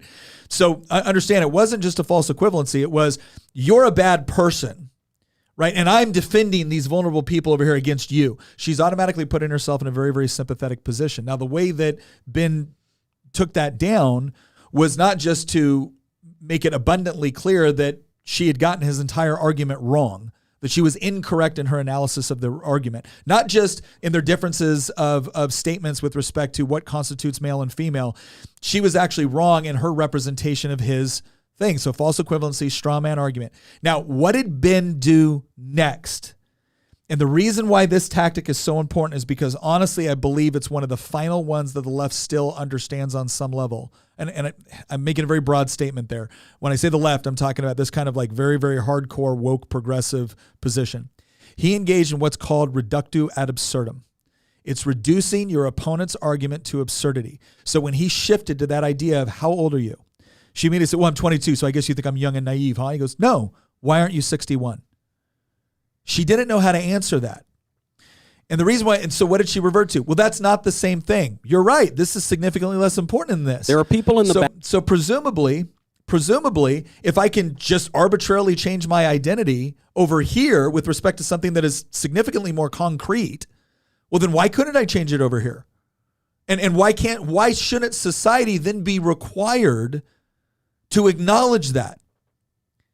And she didn't have an answer. And the reason why she didn't have an answer was because she knew that the moment she said anything other than, well, that's not the same thing, the moment she came up with any sort of objective criteria by which you can't just claim to be 61, it would have automatically destroyed her argument that you can't just claim to be a different sex or claim to be a different gender. That was the problem. Like, she knew enough to know, oh my gosh, if I answer this objectively, I'm going to give him all the ammunition he needs to be able to come back and challenge my original premise. Now, I want you to keep this in mind for when we get to when we get toward the end of this, and we're going to wrap some things up, because this is critical. This sort of tactic is very, very important. All right, let's go to our next one here. Give me just one moment, Nick. This is Michael Knowles speaking on a college campus. Yeah. By the way, Michael Knowles is one of these people that has also been just absolutely, character assassinated over and over again. I know that certain left-wing groups and individuals like go out there and say Michael Knowles is a fascist. Granted, they call everybody a fascist now. But like, part of the reason that Knowles gets attacked so ruthlessly, I think, is because his argument style is very kind of like to the point. I've listened to him speak many, many times actually, and he talks a lot about like the transgender issue. Although he's talked about some other things as well. But yeah, the thing about Knowles is, the thing about all these people is that you can tell how effective they are based on how much flack they get for their comments. So I'm actually I don't think I've ever seen this one before though. Hamilton, are you ready to play it? Yeah, all of my YouTube pages are refreshing, and I'm losing timestamps. Nick, do you know what the Michael Knowles timestamp was? Yeah, the timestamp for that one was 26 seconds. 26 seconds, okay. All right. Also support our protester in the back. What do you support specifically? Do you think that anti-immigrant rhetoric is violent free speech? Yes, because of the reasons you think that speech is about. violence? No, I think that that's what that sign says. The conversation that you're having is oppressive. So I am oppressing people by what I'm doing. So I am exerting violence on people by my speech. That's what the sign says, and that's what you just said. It contributes to. And the protester is saying that's exactly what I'm doing, and she's saying that's exactly what her sign means. So that means that you, a faculty member at an American public university, paid for by taxpayer dollars, are conflating speech with violence. Yes. Speech can be violent. What you are saying contributes to systemic racism in this country. It means that my students of color are pulled over and accused of stealing a car when they did not. I'm not pulling anybody over for stealing any not cars. saying that you I see many personally people did. of many different races in this room. They all seem to be doing just fine. I don't think any of them have felt violence because they listened to a lecture on basic facts about our immigration system. The question was, have I asked people in this room if they've felt as though some violence has been committed on them? No, I haven't asked, because no violence has been committed on you. Because violence is not a subjective feeling. Violence is an objective fact. Pause. So this has gotten to be very, very important. It's something that 5 years ago, I don't think anybody thought we were going to actually have these discussions or conversations about objective versus subjective. this is become a new way, and this is another one of those things that I would ask everyone to pay attention on, because I think this is really dangerous. There was a question earlier about what happens when left and right give up on debate, and I said, well, it leads to violence. Well, there's another way that leads to violence, and that's when language that you don't like starts to get categorized as violent, not because it is violent, but because you don't like it. Now, you don't just categorize something as violence because you don't like it. You categorize something as violence because you want to be able to use defensive violence in response. Because one of the things that we all kind of intuitively understand about the nature of violence is that aggressive violence is problematic, defensive violence is understood, right? So if I come up and I punch you, that's aggressive violence. And we almost universally look at that as a bad thing. But if you then hit me back in defense of yourself, we look at that as a noble thing. Not only is it still violence, but it's warranted. Not only is it appropriate, we actually look at it as if you're committing violence. Now here's another one that gets really tricky. If you're committing an act of violence against somebody on behalf of somebody that's innocent, now we elevate it from not only appropriate violence but noble violence. Right. So this is the part where I need people to understand this is so much worse than a lot of people think it is. A lot of people look at this. This is why he said they were redefining terms, right? She was redefining terms. We've all associated violence with a certain thing, and now it's being redefined to include something that it never included before. Now, you don't just redefine terms in order to win an argument. You redefine terms in order to achieve very different outcomes or to authorize very different actions. So, I say something you don't like. You've now redefined the university system, because that was a university professor, it was a teacher saying it. You've now redefined it as violence. Well, if I'm committing an act of aggressive violence on you, you have the authority, or you have an expectation to be able to now commit an act of violence against me. And that defensive violence does not need to be proportional, right? So you now have a right to engage in violence, to defend yourself against me that's perpetuating violence against you.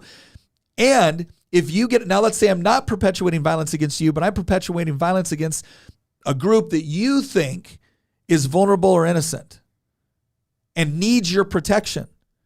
So now I step in to save the day against this person speaking violence, and I beat the crap out of him. Not only was that appropriate, it was noble. Yep. I was doing a service for society. This is why you see Antifa running around going, punch a fascist. Who's a fascist? Anyone who disagrees with him is a fascist. And of course we can punch. What, you don't think you should punch Nazis? This is once again, this is one of these things where when you redefine these terms, and this has a lot to do, I think, with deconstructionism, but once you redefine these terms, you are now authorizing behaviors that were never authorized before. And we see the results. We see the results when a conservative speaker shows that when Riley Gaines, who was a female swimmer, right, that competed against Leah Thomas, or whatever his name is. William. When she competed against him and she showed up to speak at a university, there were people that felt it was perfectly appropriate for them to intervene and not only yell and shout her down, but physically prevent her from leaving, physically assault her. And they felt perfectly justified in this. And here's the question. Why wouldn't they, when their college professors are telling them that the sort of speech that Riley Gaines is engaging in is tantamount to aggressive violence? So this is why it is so important to understand what is actually going on here and to be able to properly respond to it, because that's horrible. That's how they will justify atrocities. This is also how you get the breakdown of civil society, because the right is now doing the same thing. I think the right has finally learned that the time for debating is over, unfortunately.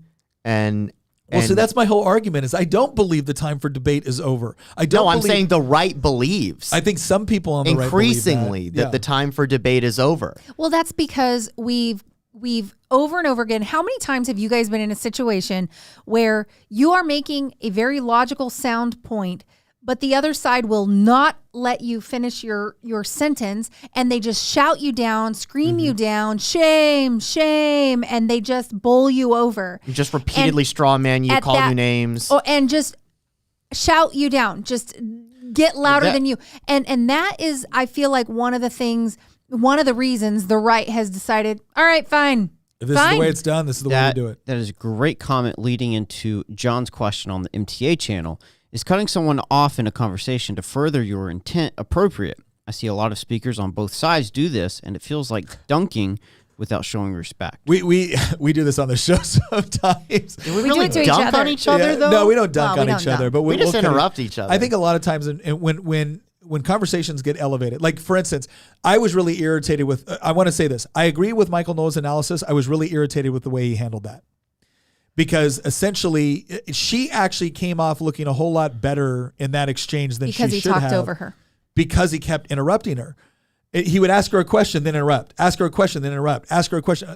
Can I just tell you right now, if you're having a conversation with somebody, no matter how stupid the response is, no matter how inappropriate you think the response is, let them finish. Because honestly, sometimes one of the best ways to win an argument is to let somebody defeat themselves. Never interrupt an enemy when they're making a mistake. Right? Like he should have at least, now, if she tried to interrupt him or filibuster, it would have been appropriate for him to cut her off, I think, at that point and say, well, no, look, you made your statement. I need to respond to it now. But he was doing that to her. So even though his statement at the end there, which I think was the most impactful, did I ask you all if you felt violence? No, because you haven't, because violence is not a subjective feeling. It's something that actually physically takes place. That was impactful, but he hurt his argument leading up to that by constantly asking her a question and interrupting, asking a question and interrupting, asking a question and interrupting. And that's a good lesson for us, I think, is to no, I'm kidding. try to allow them to finish, as absurd as it may feel. And sometimes you're under a time constraint and you feel like you're not going to be able to get your portion out. Maybe it's in a classroom setting or something like that. But I would say do your best not to fully interrupt them. I think you can go ahead and interrupt them if they wrap around and try to repeat themselves. Then you can interrupt the repetition. Well, is there a circumstance where dunking on the other person is appropriate? When you're talking to a leftist. No, gosh. What? Oh my gosh. What? I think here's what I would say. Here's what I say. Dunking is kind of a subjective term, but I assume what you're making is basically slamming the other person, like owning the. I do believe there are times. Gosh, this is something I do believe there are times where I think it's appropriate, and it's funny. I use somebody was telling me once, they're like, "Well, Nick, you're a Christian. You shouldn't be." I'm like, "Have you ever heard Elijah talk to the prophets of Baal?" Yeah. I mean, it was pretty much like, maybe your God's in the bathroom. Maybe your God's in the bathroom.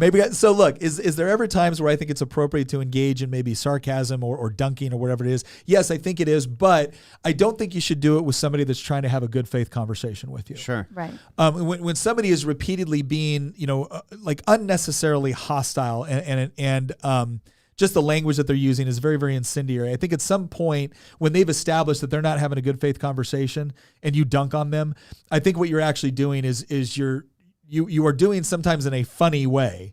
You are establishing that this is the absurdity of what they're actually doing. And I'm not going to take this sort of absurdity seriously, because when you do, there's problems with that in and of itself. And so sometimes I think dunking is absolutely appropriate. But the biggest reason why I brought this up was that he was talking about the redefining of terms from the objective and the subjective. And it gave me an opportunity to talk about this idea of words as violence. Because nothing he was saying there, but again, you saw what it was. It's like, what you're saying contributes to systemic racism. Okay, well, what you're saying contributes to, socialist ideology, which has killed more people than any other political ideology in history. So therefore, you can't say it. So therefore, it's violence. Therefore, it's violence, and you can't say it. Like, if this is really the sort of groundwork you want to lay, then just understand that because there's no clear differentiation, it's all just in your mind what contributes to this, and in my mind what contributes to this. All we're saying is that once again, all roads lead to violence. Because now there's no sort of objective terms where we can differentiate between actual violence and violence made up in your head. And I'm supposed to treat whatever you've considered as violence made up in your head as actual violence and respond appropriately. That doesn't make any sense, and it doesn't benefit them. And again, this is the part too where you sometimes you have to refer to reductio ad absurdum, right? You have to reduce their argument to absurdity in order to demonstrate. Like, Knowles didn't do that right here. He showed how this was horrible false equivalency and redefining of terms, but a reductio ad absurdum debate would have gone something like, oh, okay, so you think that what I'm saying contributes to violence in this way. I think your statement contributes to violence in this way. Which one of us is right? Or because if it's just barely based off of our opinions, well then okay, I think I'm right, you think you're right, and what have we left with? Since we can't have a conversation, since we can't actually share our points of views and discuss them in a rational manner, what's left? Right? That's the reductio ad absurdum approach. I do think that there are certain behaviors and certain arguments that are so incredibly absurd and fly so in the face of reality and what everyone can generally see with their own eyes, that there is a point where it almost just deserves mockery. It doesn't actually deserve the credence you would give it it doesn't deserve any respect. There was a famous this professor once. Essentially, there was an essay question on a test, and I can't remember who the professor was. There was an essay question on a test, and the student essentially tried to basically just give this very, very wordy, very, very verbose answer in the hopes that I don't know, he might be able to pull out some points, right, for his answer. And I guess the professor responded with, "This is not correct. This is not even incorrect." And what the professor was saying at this point was the answer he gave was so far afield as to not even have the dignity of understanding and getting it wrong. He was basically saying you have no concept of what you're actually talking about right here. And so I will not even dignify it by saying it's incorrect, because incorrect might even imply that you had some idea of what you were talking about. Like you understood the question. And you do not. And you clearly don't even understand the question. Yeah. So, all right, let's go to the next video here. Do you need the timestamp? You got that Nope, one? Okay, good to go. Here you go. Though that there's a brand of more radical feminism that insists that our culture is best characterized as an oppressive patriarchy, and I think that, first of all, that's an appalling sociological doctrine, and I think it has very negative psychological effects. And they won't be limited to men, because if it's true that there's something toxic, let's say, about masculinity per se, what that will inevitably mean is that as women adopt more masculine roles, traditionally, what is that toxicity somehow going to go away? But that's a straw man, because no one says there's anything toxic about masculinity per se. What do you mean no one says that? The term exists. No, they How is that a straw man? Well, but where did the term come from? It's a phrase that's used about forms of masculinity that are harmful to men and women. It's not about masculinity per se. You must know that. I read the American Psychological Association guidelines for the treatment of boys and men, and I know perfectly well that this is no straw man. Why do you think it is that so much? So this is another. I've confronted this before too in debates with people, and this is a part. I did a reel on this yesterday. And I like to call this the nobody wants to fallacy, or the that's not happening fallacy. He talks about the whole idea of this toxic masculinity and how toxic masculinity has become this very generalized term where it's actually attacking things that are just associated with traditional masculinity. And she's trying to say, well, no one's attacking masculinity per se. It's just these toxic attributes of masculinity. He goes like, what do you mean nobody's saying that? He goes, I read the American Psychological Association article on it. He goes, and they were not just talking about toxic manifestations of what might be considered traditional male, attributes. And so here's a good way to think about this just on the topic. When it comes to toxic masculinity, the problem I think a lot of us have with this term is that it's been led to believe that certain attributes, aggression, competitiveness, a capacity for violence, that these things are generally associated with masculinity. I agree with that. And that they are toxic. I disagree with that. Right? They're neutral. Thank you. They are morally neutral, and you actually require context to determine whether or not. So a man's capacity for violence, toxic. Not if you're getting your butt beat and you need a man to come over and save you. Depends on the situation. If someone's coming over to kidnap your child, miss, and the guy has to run over and rescues your child, and he does so by beating up the guy that was trying to take it, do you think that was a toxic attribute that needs to be eradicated from the masculine lexicon? I hope not. No, right? Like everything they list as toxic, if you just put it in the right scenario, it's actually a virtue. And so I think that Christian was so right when he said that it's neutral. It's what are you applying it to? What is it directed at? It's like fire. Yeah. Fire is neither good nor bad. Fire is. Yeah. And what level are you engaging in it at? Because there is a level. It can heat your house or it can burn it down. There's a level of violence that could be way too far for whatever has happened, you know. And look, I would be perfectly willing to sit down with someone to say, okay, here's masculine traits and here's feminine traits. All right. Now, whenever we get into these generalized conversations, we recognize that that's what we're talking about, generalizations. We realize that there are traits more associated with masculinity that a woman can apply in a good and positive way. We realize that there are certain feminine traits that a man can apply in a good and positive way. So the real question that we're talking about here is we're not talking about toxic masculinity or toxic femininity as much as we're talking about individual, generally associated masculine or feminine traits, which can have toxic effects based off of how they're applied. That would be a reasonable conversation. And what Jordan Peterson is saying here is, please don't tell me that that's the conversation that we've been having with this. Please don't tell me that that's the conversation that has actually been directed toward young men when they hear the term toxic masculinity. I don't think so. It hasn't been. What young men are being told is that they're not wanted. Yeah. At the end of the day, I in fact, there's an article. At some point, we need to do another episode on young men. There was an article that came out the other day about how society values men based off of things like earning potentials and experience and income, and younger men don't have any of those things because they literally haven't had enough time to actually develop any of those things. So therefore, they're treated like absolute garbage. But I do find it very funny how the most emasculated, effeminate generation in world history is the one that's being labeled with toxic masculinity.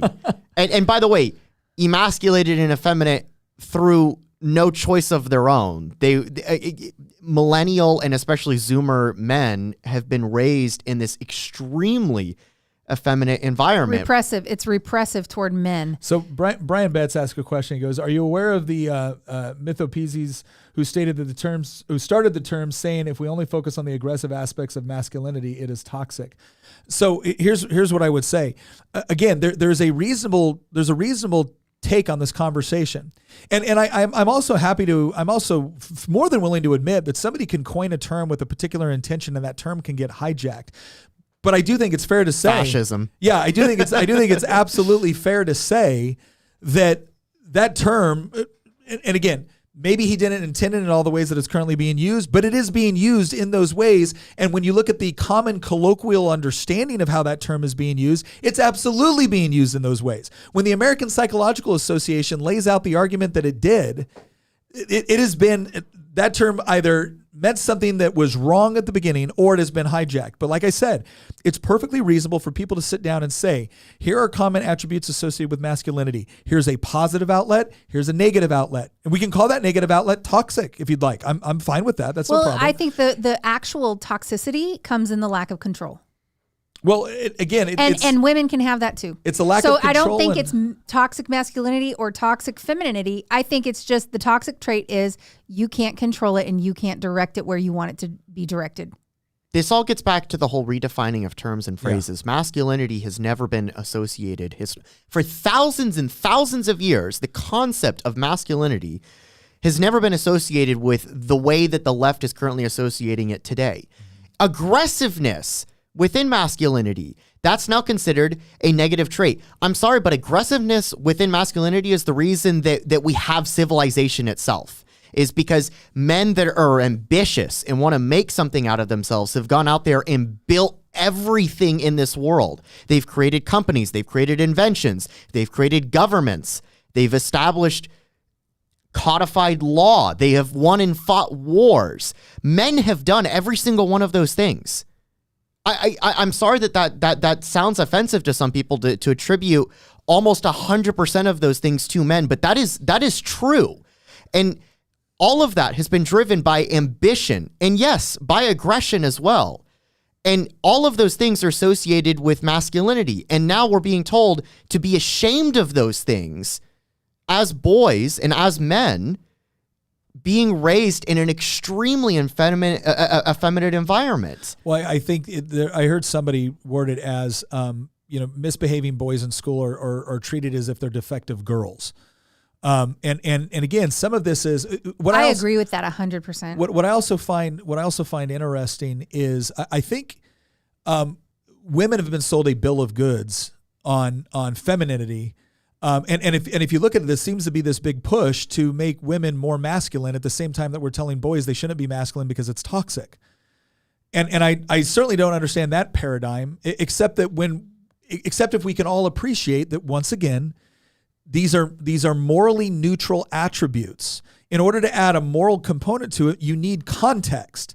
You need context for how they were applied in a particular situation and what was the motivation behind its use.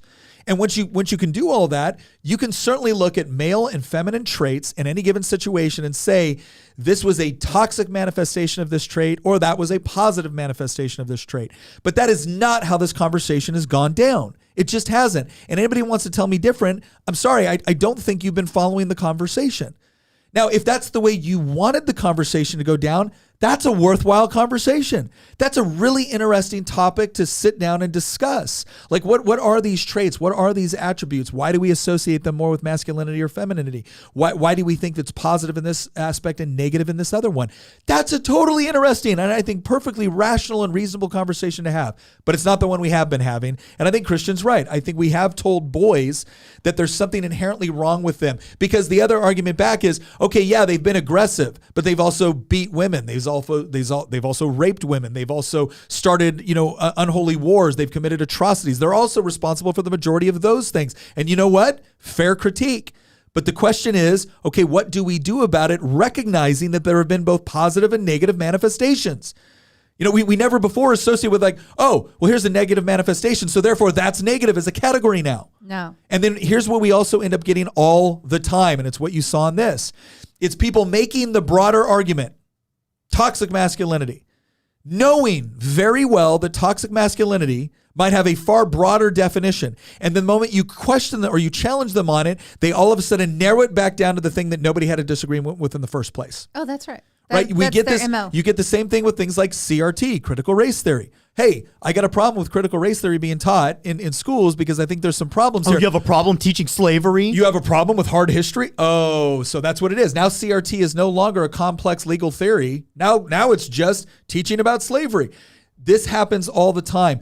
The definition starts off one way. It broadly expands in order to feed a larger ideological Which narrative. I would argue is happening with gender. But To go feed ahead. a larger ideological narrative. And then when you challenge that, all of a sudden, immediately, elastically, snaps back to just the few categories that had general approval. And now you are being compared to someone that's either an idiot, or you're hiding the ball, or you have secret nefarious intentions, and that's why you're doing this. Again, it is a completely deceptive way to argue with somebody. When you know that the terminology that you're using has a far broader application, and then you narrow it down to a very, very specific application, that is also a fallacious argument. It's intellectually dishonest and it's disingenuous, and it doesn't foster greater argument or discussion, productive discussion. All right, so the whole purpose of talking about that was confronting a deliberate alteration of one's previous position, right? And that's again the whole idea of, I'm going to talk about toxic masculinity, and then as soon as you actually question the things that are obviously wrong with the way it's been talked about it, I'm going to then redefine it to its most narrowest definition, which nobody had a problem with in the first place, right? That's disingenuous. All right, let's go to this next clip. Asked to give a speech in defense of George Washington at George Washington University. George Washington, one of the greatest men who ever lived, and specifically in this case, George the Colonial, who is the mascot of GW, as well as all of those colonials who gave this world and gave all of us this great nation. I think ignorance plays a major role here in the effort to get rid of GW's colonial mascot and moniker, George himself.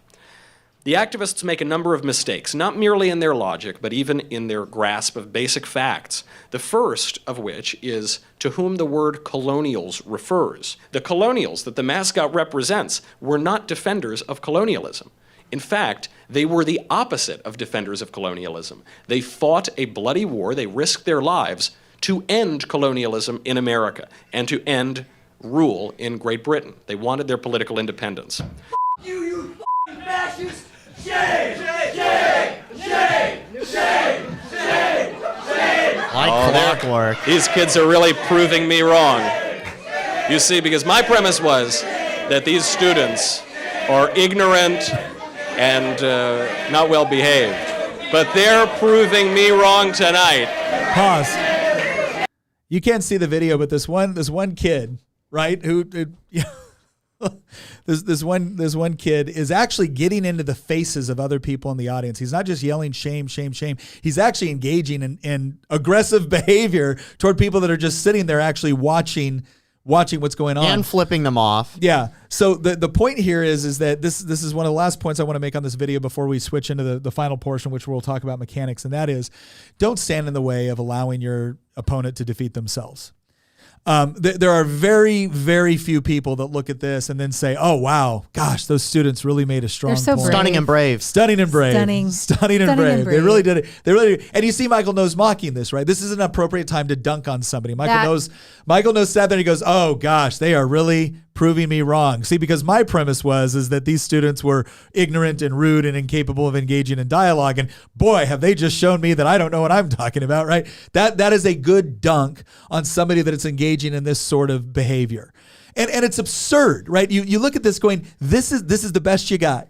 This is the best you got. Not to mention the fact that what's he talking about? These are our future leaders. What's he talking about right now? Yeah, these guys are presumably students at George Washington University, an incredibly prestigious university. They're making a very compelling case for why we need to end taxpayer subsidization of the university system in the United States. Yes, please. So listen, that was the last video that I kind of wanted to go through on this one. And this last part, we're going to talk about what are good discussion tactics. Now, here's a couple things I want to say right off the bat. One-on-one discussions are a positive thing. You do not want to get on, and what I mean by that is I had a situation once where somebody wanted me to talk to somebody, and they're like, "Hey, while they're out there, try to talk to them a little bit, engage with them." And I was like, "Okay, great, I'll be happy to do this." Well, there was two other people that were also there, and so three of us all agreed with one particular thing, and the other person didn't agree. And so what ended up happening was three people ended up debating one. And what it caused that person to do was essentially just clam up and not engage. Right? And so here's what I will tell you. If you're ever in a situation where four people want to have a conversation at once, if it's 2 versus 2, okay, great, fine, I guess, kind of. I would rather be in a 1 versus 3 than 3 to 1, which is to say that I'd rather be the one person advocating for what I believe against 3 people that are trying to debate me than to have 2 other people assisting. Now, this is not because I think I'm just so much better at debate than anybody else. It's because of the optics that are created and the mechanics that are created within the discussion. I recently saw this not long ago where I watched, I'm not going to say who it is, so don't ask me. But I watched 2 people that I respect get in a debate with one other person, and both of them had better arguments than the one person. And guess what? It didn't matter. It didn't matter because it looked like they were talking over each other. They were trying to get points in with one another. He looked like he was taking on 2 people, and like right off the bat, you are almost designed to take the side of the person that you see as the underdog. So it was just a bad setup. So when all possible, have a conversation with you and another person. If there's other people in the room that want to watch it or look at it, that's great. That's fine. That's actually a good thing in many cases. But try to do that. And if anybody's going to get ganged up on, make sure it's you. Right? Make sure it's you. Who is the actual audience is the number one thing that I always ask people to really understand. A lot of times people say, what is the point of debating someone who's just going to engage in these sort of tactics where they're accusing me of violence every time I share an opinion, or they just tell me I'm a fascist or a bigot or a racist? What's the point? I don't know. If it's just you and them, there probably is no point. But if there's other people watching, that's your audience. And you need to think of it that way. Because when an audience is quietly watching 2 people engage in a discussion and one person is openly just unnecessarily hostile and the other person is calm, cool, and collected, it makes an incredible impression. So before you start engaging, understand who your audience is. The other thing you need to ask yourself is, what are you actually trying to accomplish? What are you trying to accomplish by this? Are you just trying to score points? Are you just trying to get a good clip for social media? Maybe you are. I don't know. And maybe there's times when that's appropriate. Like if you're in a formal debate, it's appropriate to score points. That's what you're supposed to do. Everyone has the expectation that that's what's supposed to be happening.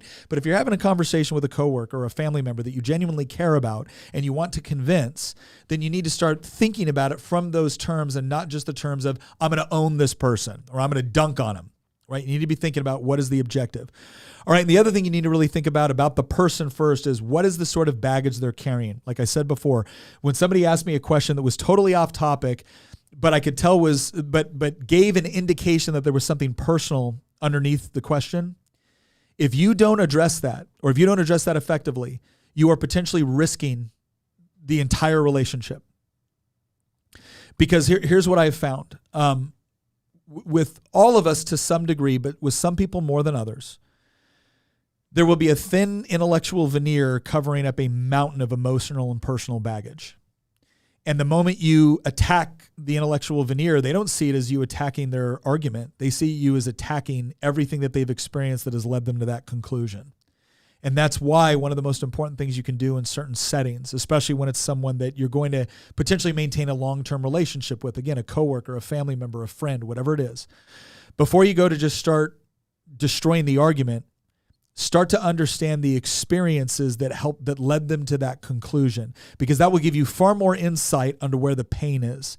Because if basically what someone has done is created a thin intellectual justification for the pain that they're feeling, when you attack the intellectual, they will feel like they're being personally attacked, or their pain is being attacked, or their experiences are being invalidated. And that's really problematic. Now, for a lot of times with conservatives, we have a problem with this because we feel like, well, no, you need to separate that from the intellectual, from the argument that you're making. Okay, maybe, but I'm going to tell you right now, none of us entirely do that. Some of us are better at it than others. And we might be able to do it in situations for which we have had no personal experience or real deep personal experience. But I guarantee you, when you have an event that you go through in your life that is incredibly emotionally jarring, it does influence the way you think about those things. And it's important to take that into consideration with the person you're talking to before you start to say things and before you try to dunk on them. So again, understanding the audience, defining your terms is really important when you're talking with somebody and you're talking about an issue. I'll give you a perfect example of this. The term school choice. Most conservatives I know, when you say school choice, what they think is you're going to provide greater options within the environment. So maybe that's dollars following students. Maybe that's homeschooling options. Maybe that's charter schools, right? But whatever it is, you look at it as this is a universally beneficial principle because everybody's going to have a chance, or the version you want of it gives everybody the opportunity to be able to take advantage of finding an educational outworking or outlook that works better for their child. What's not to like? But if you're actually talking to, if you're talking to a black person that lived through Jim Crow, then you need to understand that the history of that term for them might have been associated with entire counties. This happened in Virginia, an entire county shutting down all of their public schools, turning them into private schools so they can continue segregation. Albemarle and Charlottesville. Right? Continued segregation. So understand that if you are talking to somebody that's either lived through that experience or has shared that experience with their children, school choice carries baggage with it for them that you never even considered. And so it is important. And you might say, well, yeah, but Nick, school choice doesn't inherently mean that thing. Okay, fine. I agree with you. I don't disagree. But if it means that for the person and they have a good reason for why it means that to them, you better be willing to address that. Distinguishing between objectives and process. I talked about this earlier in the conversation. A lot of times when someone asks me, like, how can you have a productive conversation with someone that disagrees with you? Now, I will say this. I don't believe this of everybody, but I do believe this of most people. I think most people want everyone to be happy, healthy, prosperous, and free. Right? Even if they define those things a little bit differently, right? There may be, those are generally agreed upon positions. You don't see too many people going into the conversation going, nope, I don't want people to be that way, or I don't want these people to be that way. Some people do that, and that's a horrible position to take. But most people tend to agree on those principles. Before you talk about a particular issue, what you should try to establish first is, are there any common objectives? Are there any common end states that you both agree on? Because when you do that, what you're doing there right now is you're sharing that you're not working toward cross purposes. You do want to get to a similar place, and now you're just discussing the directions. And sometimes those conversations over directions can get pretty heated. But if you've established that there are similar things that you both want, all of a sudden now you're not enemies. You're just trying to figure out the best path to get there. And I'm not saying that's a fail-safe that makes everything all better, but you'd be shocked at how well it actually does work.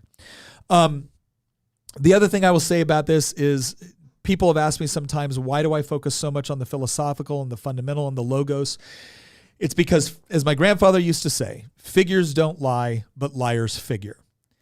And we are living in a world right now where all of us operate off of what they call heuristics. And think of this as intellectual shortcuts. When, let's say you were someone that decided you were going to go to college. When you were picking a college, you didn't go to every single college in the world and take a comprehensive analysis of every single college in order to determine which one would be the best for you. No, you used shortcuts. You looked at the things that you wanted to study. You found various universities that were close by that you could afford. You talked to other people that went to those universities. Maybe you traveled to the ones that were within good traveling distance.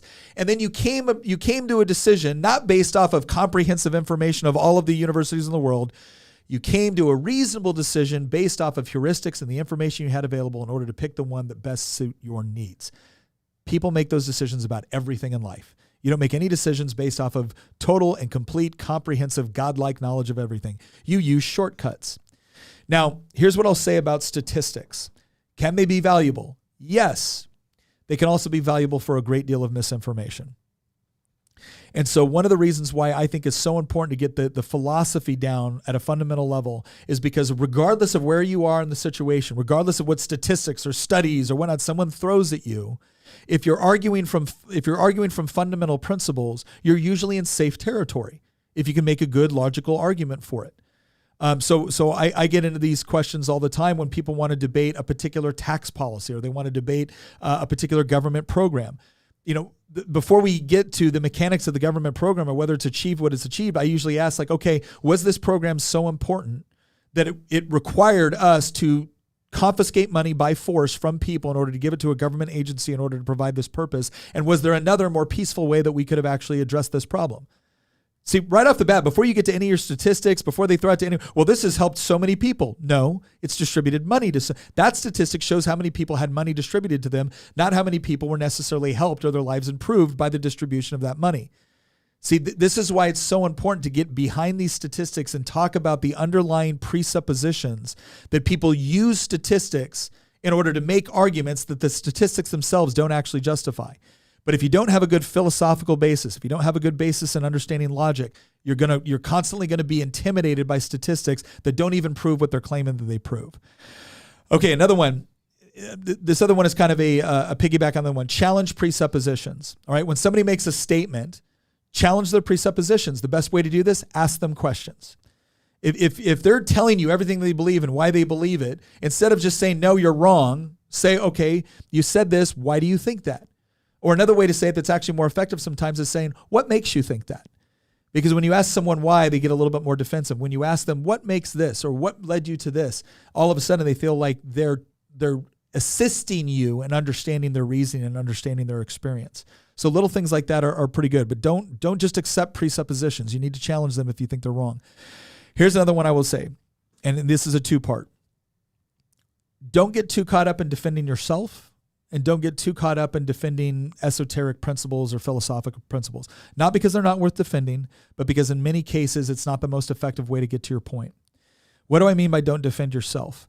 I say this to my political colleagues all the time. I said, if someone comes up and attacks you or attacks your policy, and they're coming after you, and you sit there and you say, I'll have you know, I care about this so much, and I've just thought about this, and here's my experience.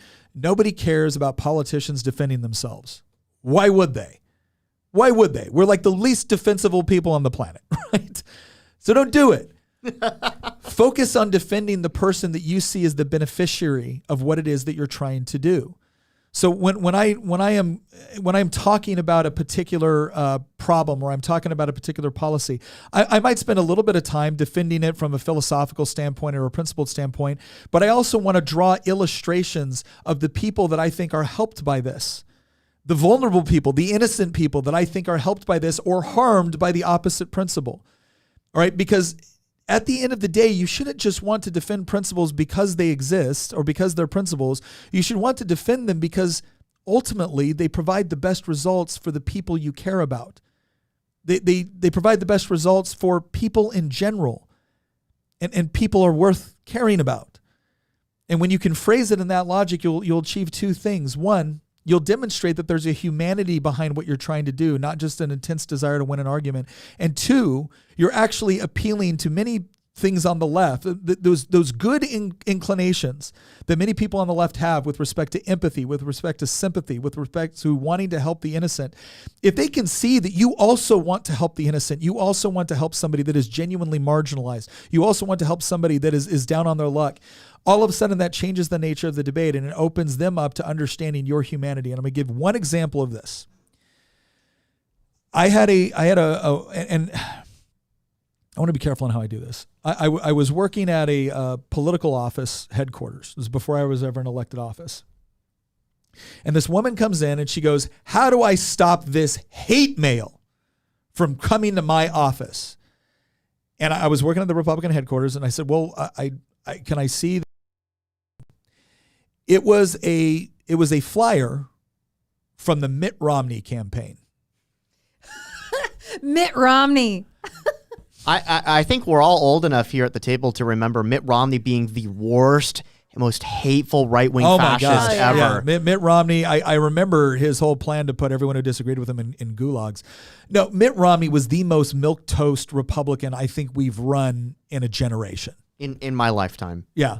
I would argue he's the reason we got Trump. Okay, just so milquetoast, so willing to make conciliatory points to the left, so willing to try to find common ground, so, went out of his way to just be as nice and as possibly could. And this woman comes into the office saying, "How do I stop this hate mail from coming to my home?"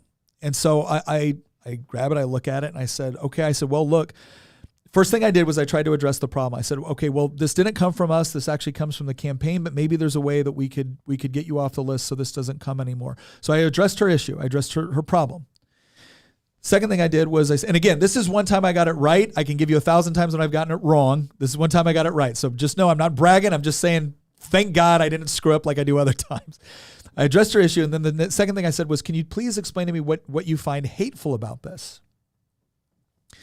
And she proceeds to go in and again, she's not giving very robust answers on this. All she knows is Mitt Romney's a Republican and Republicans hate old people and children, don't you know? And so she goes off on one thing on there and she's, well, this is going to take things away from people that desperately need them. And that's just hateful. And I said, ma'am, I'm married. I have 3 small children. And here's the way I view that. Now, the reason why I went through that process is because she came in thinking, this guy's hateful, right? I just got this hateful thing. This is the Republican. This guy's hateful. So I go through and I explain why. And I didn't say, well, this is the reason why, statistically speaking, this will actually produce better outcomes for a larger group of people. No, I'm married. I have 3 kids. I desperately want them to be able to have these things. Now, she had kids too. So now all of a sudden we have a common point of humanity that connects us. And she sees that my motivation is not based out of hatred. It's based out of love for my children. And that's a feeling that she can relate to and understand. So I stopped being hateful in that moment. So then she shifted. And it was like, well, maybe when you're a little bit older, because she was probably in her 60s, and at that point I was in my early 30s. She goes, maybe when you're a little bit old, maybe when you've lived life experience, maybe when you have more life experience and you've lived a little bit more, you'll understand this. I said, well, ma'am, I certainly understand that.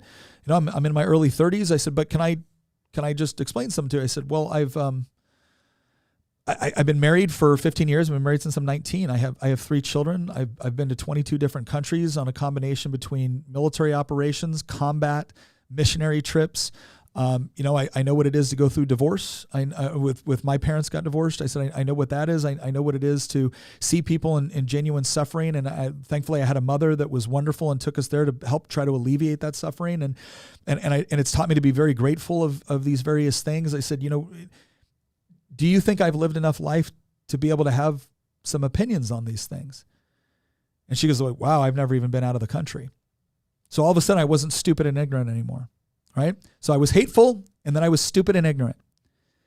And then she said, well, maybe if you just, what was it? Yeah, maybe if you just understood my position. Maybe if you just understood the liberal position and you weren't just so consumed by your conservative bubble, then you would understand, right? So what was I? I was hateful. Then I was stupid and ignorant of the world. And now I'm stupid and ignorant of her positions. I just don't understand them. If I understood them, then I would think the way she did. I said, ma'am, you know what? That could be true. That could be true. I didn't disagree with her up the front. Maybe it is true. I said, but can I offer a test for how we might be able to determine that? She kind of looked at me. She goes, okay. I said, for the next 5 minutes, I'm going to argue for progressive policies. And I'm going to do so in a way that you would find compelling. I'm going to do so in a way that you think does justice to what you believe. And you get to tell me whether or not you think I've done a good job to where you can look at my arguments and then look me in the eye and say, you know what? You understand where I'm coming from. You understand where I'm coming from. All I'm going to ask is that when I'm done, you do the same thing for conservative principles. And she said, I don't think I could do that. I said, well then, ma'am, I don't think you can credibly accuse me of being ignorant of your position. And she looked at me and she goes, I'd vote for you. Now, I don't know if she actually did. I'm pretty sure she did it. She probably went home and just went. I won't bet she did it. But the point was is that, again, out of all the times I've gotten it wrong on this, and there have been many where ego and pride and ignorance carried the day. But in this one, thereby by the grace of God, we were able to address the three things that were necessary. The first argument was, you're hateful. Okay, we got rid of that. How did we get rid of it? Well, we got rid of it by first addressing what her concern was when we walked in, and then by second, showing her an element of my humanity with being a husband, being a father, having young children, something that she could relate to and genuinely see that, oh, this guy's got a heart. Then it was, you're ignorant of the world. If you just knew more about the world. Well, then I went through and I just politely explained, well, here's been my experiences. Do you think these experiences provide me adequate information to be able to make some important decisions with respect to my worldview? Well, yeah, because, not only did I have experiences, but I had a lot of experience she didn't have. Mm-hmm. And then the third component was, I had to take away the idea that I was just ignorant of her position. I didn't understand. But only to do that, I had to have actually spent some time understanding her position. Because she wanted to know, do you really understand it, or have you just been in a bubble? And I showed I hadn't been in a bubble. And then once we got through all those things, then we were able to have a more productive conversation. Now, did I convince her of my way of thinking? Probably not. Did she convince me of her way of thinking? Definitely not. But at the very least, she walked out of there thinking, that's a guy I can have a conversation with. Yeah. And so I would encourage you as we look at these principles, understand that good philosophical groundwork, which is so critical for any situation that you find yourself in. There will always be statistics. There will always be studies. And guess what? Today's statistics will be outdone by tomorrow's statistics, will be outdone by tomorrow's statistics. Today's studies will be outdone by tomorrow's studies. Look for things that are constant in life. Look for things that are constant truths. And then here's the final thing that I will tell you.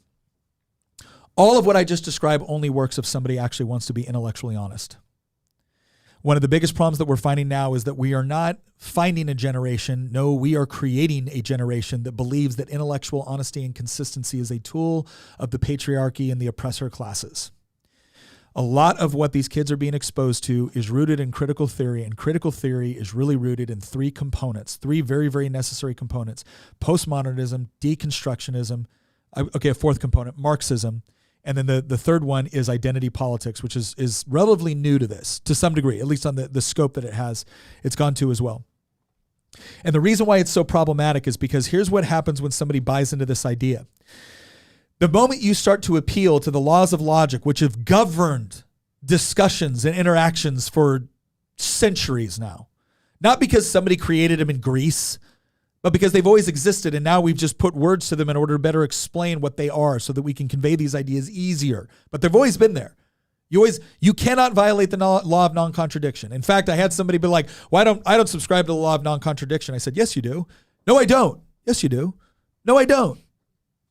You see what he did wrong there? If he doesn't subscribe to the law of non-contradiction, he should have no problem with me contradicting him. By me saying, yes, you do, and him saying, no, you don't, what he was saying is, Nick, you're violating the law of non-contradiction that I don't believe in. It's a self-defeating argument. These things exist. But when someone has been convinced that they can temporarily suspend them for the point of arguing against you, or temporarily suspend them for the purpose of getting their policies across, then now they're going to engage in a whole source of where you're going to say, I don't agree with critical theory because of X, and X being this logical principle. For instance, I don't agree that narrative or your lived experience trumps the truth about reality. I believe it can affect the way you view it. I believe that it can be relevant to the conversation. I can believe that it's relevant to your experience, but it doesn't alter the nature of reality as a result. Well, now they're just going to look at you and say, oh, well, there you go. You're adopting these laws of logic. You're adopting these principles of reason and linear thinking. And these are attributes of whiteness. And before you think I'm crazy in making this claim, I invite you to go and look at the attributes of whiteness with the Smithsonian Museum. They're the ones that put it up, not me. But they actually listed scientific method, laws, I think it was laws of logic and linear thinking as attributes of whiteness, which is horribly inaccurate and I would argue racist. But they put those things up there. So what does that do? Well, what it does is it creates a situation where now there's two categories, oppressor and oppressed. And the narrative of the oppressed trumps anything that comes from the oppressor. And if they've already established that logic and rationality and linear thinking and the scientific method are tools of the patriarchy, tools of white supremacy, tools of the oppressor, well, then anytime you use them, they get to look at you and say, oh, well, you don't understand. You're just perpetuating the sort of systemic racism and bigotry in the system that I'm arguing against. But if I'm not able to actually use these things in order to do a critical analysis of what somebody is telling me I should believe, what am I supposed to use? Nothing. That's what you're supposed to use. You're supposed to adopt it or else. So what is the one tactic that you can use in order to address that particular complaint, that particular argument? Because they're saying they don't accept logic. They don't accept your linear thinking. Those are all tools of the oppressor. So this is when I look at the oppressed and I say, this is the reason why I can say all the things I'm saying right now is because I have more intersectional points than you do within this conversation. And they'll look at you confused because within the oppressed, there is a hierarchy, and that hierarchy is based off of intersectionality. So a black man does not have as many intersectional points as a black woman. A black woman doesn't have as many intersectional points as a black trans person. Because this is not my rules. I did not make this up. They're the ones that have come up with various systems of oppression, and some of it makes sense. Some of it does, in fact, make sense.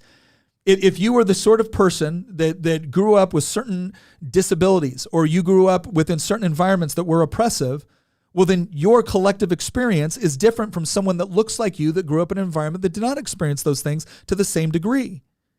But that's what they do. They add various categories. Well, here's the problem.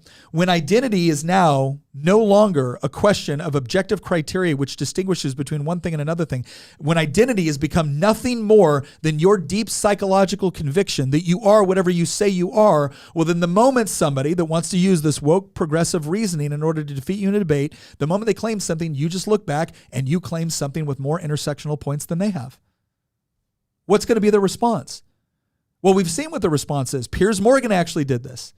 Somebody was coming in arguing, and Piers Morgan looked at him and said, okay, he goes, I'm a two-spirit penguin, and you must declare me to be stunning and brave. And they're like, well, Piers, that's ridiculous. How dare you? Why is it ridiculous? Why is it ridiculous? Well, do you really believe that? Yes. No, you don't. How dare you put yourself in the position of trying to use objective criteria to say that I am not what I claim to be? That's the tool of oppression. Now, the moment they try to one-up you on the intersectional points, oh, nope, you just bring another one on. Why? Because of fluidity. Because all of this stuff is subjective. If I say I have a deep psychological conviction to it, you're not allowed by the rules you've set out to use objective criteria in order to critique or question that. You must accept it, and the moment you don't accept it, you're using a tool of the oppressor. And I will just keep lining these up all the way down, and I will engage in reductio ad absurdum. I will reduce your argument to absurdity because there will be a point where you can no longer accept this. because something is violating a basic level of reasoning and reality and understanding that you can't let go of. And it essentially makes the whole house of cards collapse in on itself, because of all I have to do to defeat your argument is simply change my status to put me deeper down, higher up on the oppressed hierarchy than you are. Then the moment I'm higher up on that hierarchy, you don't get to say anything to me. Because the moment you do, I can accuse you of being an oppressor. I do love how the group of people who constantly rail against hierarchy have constructed one of their own. I mean, the left, by definition, is a very egalitarian movement. Yeah. It's also broad, the left means a lot of things. But one of the things that unites almost everybody who identifies with being part of the left is a belief in egalitarianism. In some cases, radical egalitarianism. And yet, in some ways, they're living a lie, because they have also constructed a hierarchy. Yeah. The problem is that it's a hierarchy that runs contrary to thousands of years of human history, where you elevate supposedly marginal voices. Who gets to decide what's a marginal voice? Well, obviously they do. You elevate marginalized communities or marginalized individuals at the expense of everybody else that you have now labeled an oppressor. There's something noble about wanting to dismantle artificial hierarchies that are created through the opposite of meritocracies, right? So, for example, like a feudal hierarchy, where you're elevated in society simply why? Well, because you were born into the right family, you have the right last name, or you're a member of the right racial group. There's also race and ethnic based hierarchies like they had in the caste system in ancient India and all the way up until very recently. But there's a difference between wanting to dismantle hierarchies that are literally social constructions and wanting to eliminate hierarchy using force and coercion in order to create equal outcomes, right? Because the only way that you can do that is through tyranny, ultimately. But that kind of leads me to the last question that I've got for you in this episode, Nick, which is like, and we've kind of hinted at it at a few points, and you hinted at it a little bit in this conclusion here, but like, what use is any of what we've talked about today in a society where debate is increasingly considered just a total waste of time, right? Where we have become so polarized and we hate each other so much now that, remember when I said earlier that like a lot of people are like, the time for debate is over. Yeah. And you don't seem to be convinced yet that the time for debate is over, but there's more and more people that do seem to be convinced of that. So what's your take on that? What's your response to that? It's like anything else. I always believe in hoping for the best and preparing for the worst. Right? I'm not ignorant to the fact that society can break down. I'm not ignorant to the fact that people can engage in violence in order to achieve their objectives. I'm not ignorant of any of that. I went to combat twice. Like, I get it. But I also went to combat twice, and I don't want it to happen. I don't want it to happen here. And so I'll fight with everything I possibly have to make sure that it doesn't. And I go back to my original point in all of this. So much of it has to do with, I think, trying to differentiate as much as possible the arguments from the person. And the thing that I've become increasingly aware of and ashamed of myself with sometimes in the way I argue and I debate and I attempt to make the argument is because I do see people that are genuinely seeking something because something has let them down in their life. And this gives them a sense of community. It gives them a sense of moral hierarchy where they can not only stand up for themselves, but they can feel like they're standing up for other people too that are marginalized and disaffected just like them. And you know what? There's a lot of positives within that sort of motivation, but it can be incredibly destructive when it's misapplied for something that is untrue. That's where it becomes not only destructive, but some of the most horribly destructive things that have ever happened in history. The worst atrocities were not carried out by greedy people that just wanted money and land. The worst atrocities in human history were carried out by people that thought they were going to perfect humanity through the process. By ordinary men, too. Yeah. And so I think that's why I think Jordan Peterson fights so hard on this idea of compelled speech, is because he spends so much time studying totalitarianism and authoritarianism and this idea of what happens when you are overly reliant on violence in order to achieve your objectives. And the problem is that people now seem to think that as long as the violence is democratically elected, it's okay. And it isn't. democratic processes are very useful for certain things that we have to achieve and certain things that we must adjudicate within society in order to live along with one another without always bumping into one another. But when you start to make it the primary mechanism for solving problems or adjudicating differences, you don't get peace, you don't get egalitarianism, you get authoritarianism, you get totalitarianism, you get brutality, and eventually you get genocide. And it starts small. None of this starts with the genocide. It starts with these ideas where we're going to abandon certain aspects of reality that have unified us and held us together, that have frustrated us at times, but present something that we can appeal to that is beyond us. And when you take that away and you replace it with nothing more than the raw grasping for power, then a lot of bad things happen, and I don't want to see it happen. So, look, I want to thank everyone for joining us. I know we went a little bit longer than we usually did, but hey, we've had a good conversation in the comments section. We have a lot of people stuck with us this whole time. We hope this was helpful. Again, I want to thank Harrison in our circle. So we have this group called Circle. You go in there, you can join it. We have discussions. I mean, it's been really fun to track. We have people. We have our 90-day improvement project going on right now that a lot of people are sharing their progress on. We have a whole section in there talking about the various episode ideas that we have. I think like the last 3 episodes we've done have been ideas directly from our audience within Circle, and we hope that we're answering the mail whenever we take on one of the topics that you've suggested and talk about it here on the show. The last thing I want to end with here is 4th of July is coming up. We are not going to do a live episode on 4th of July. Family is very important. Spending time with the people you love is very important. And obviously remembering all the things that were necessary for creating this great nation are also important. And so that's what we're going to do on the 4th of July. However, we are going to do a pre-recorded show.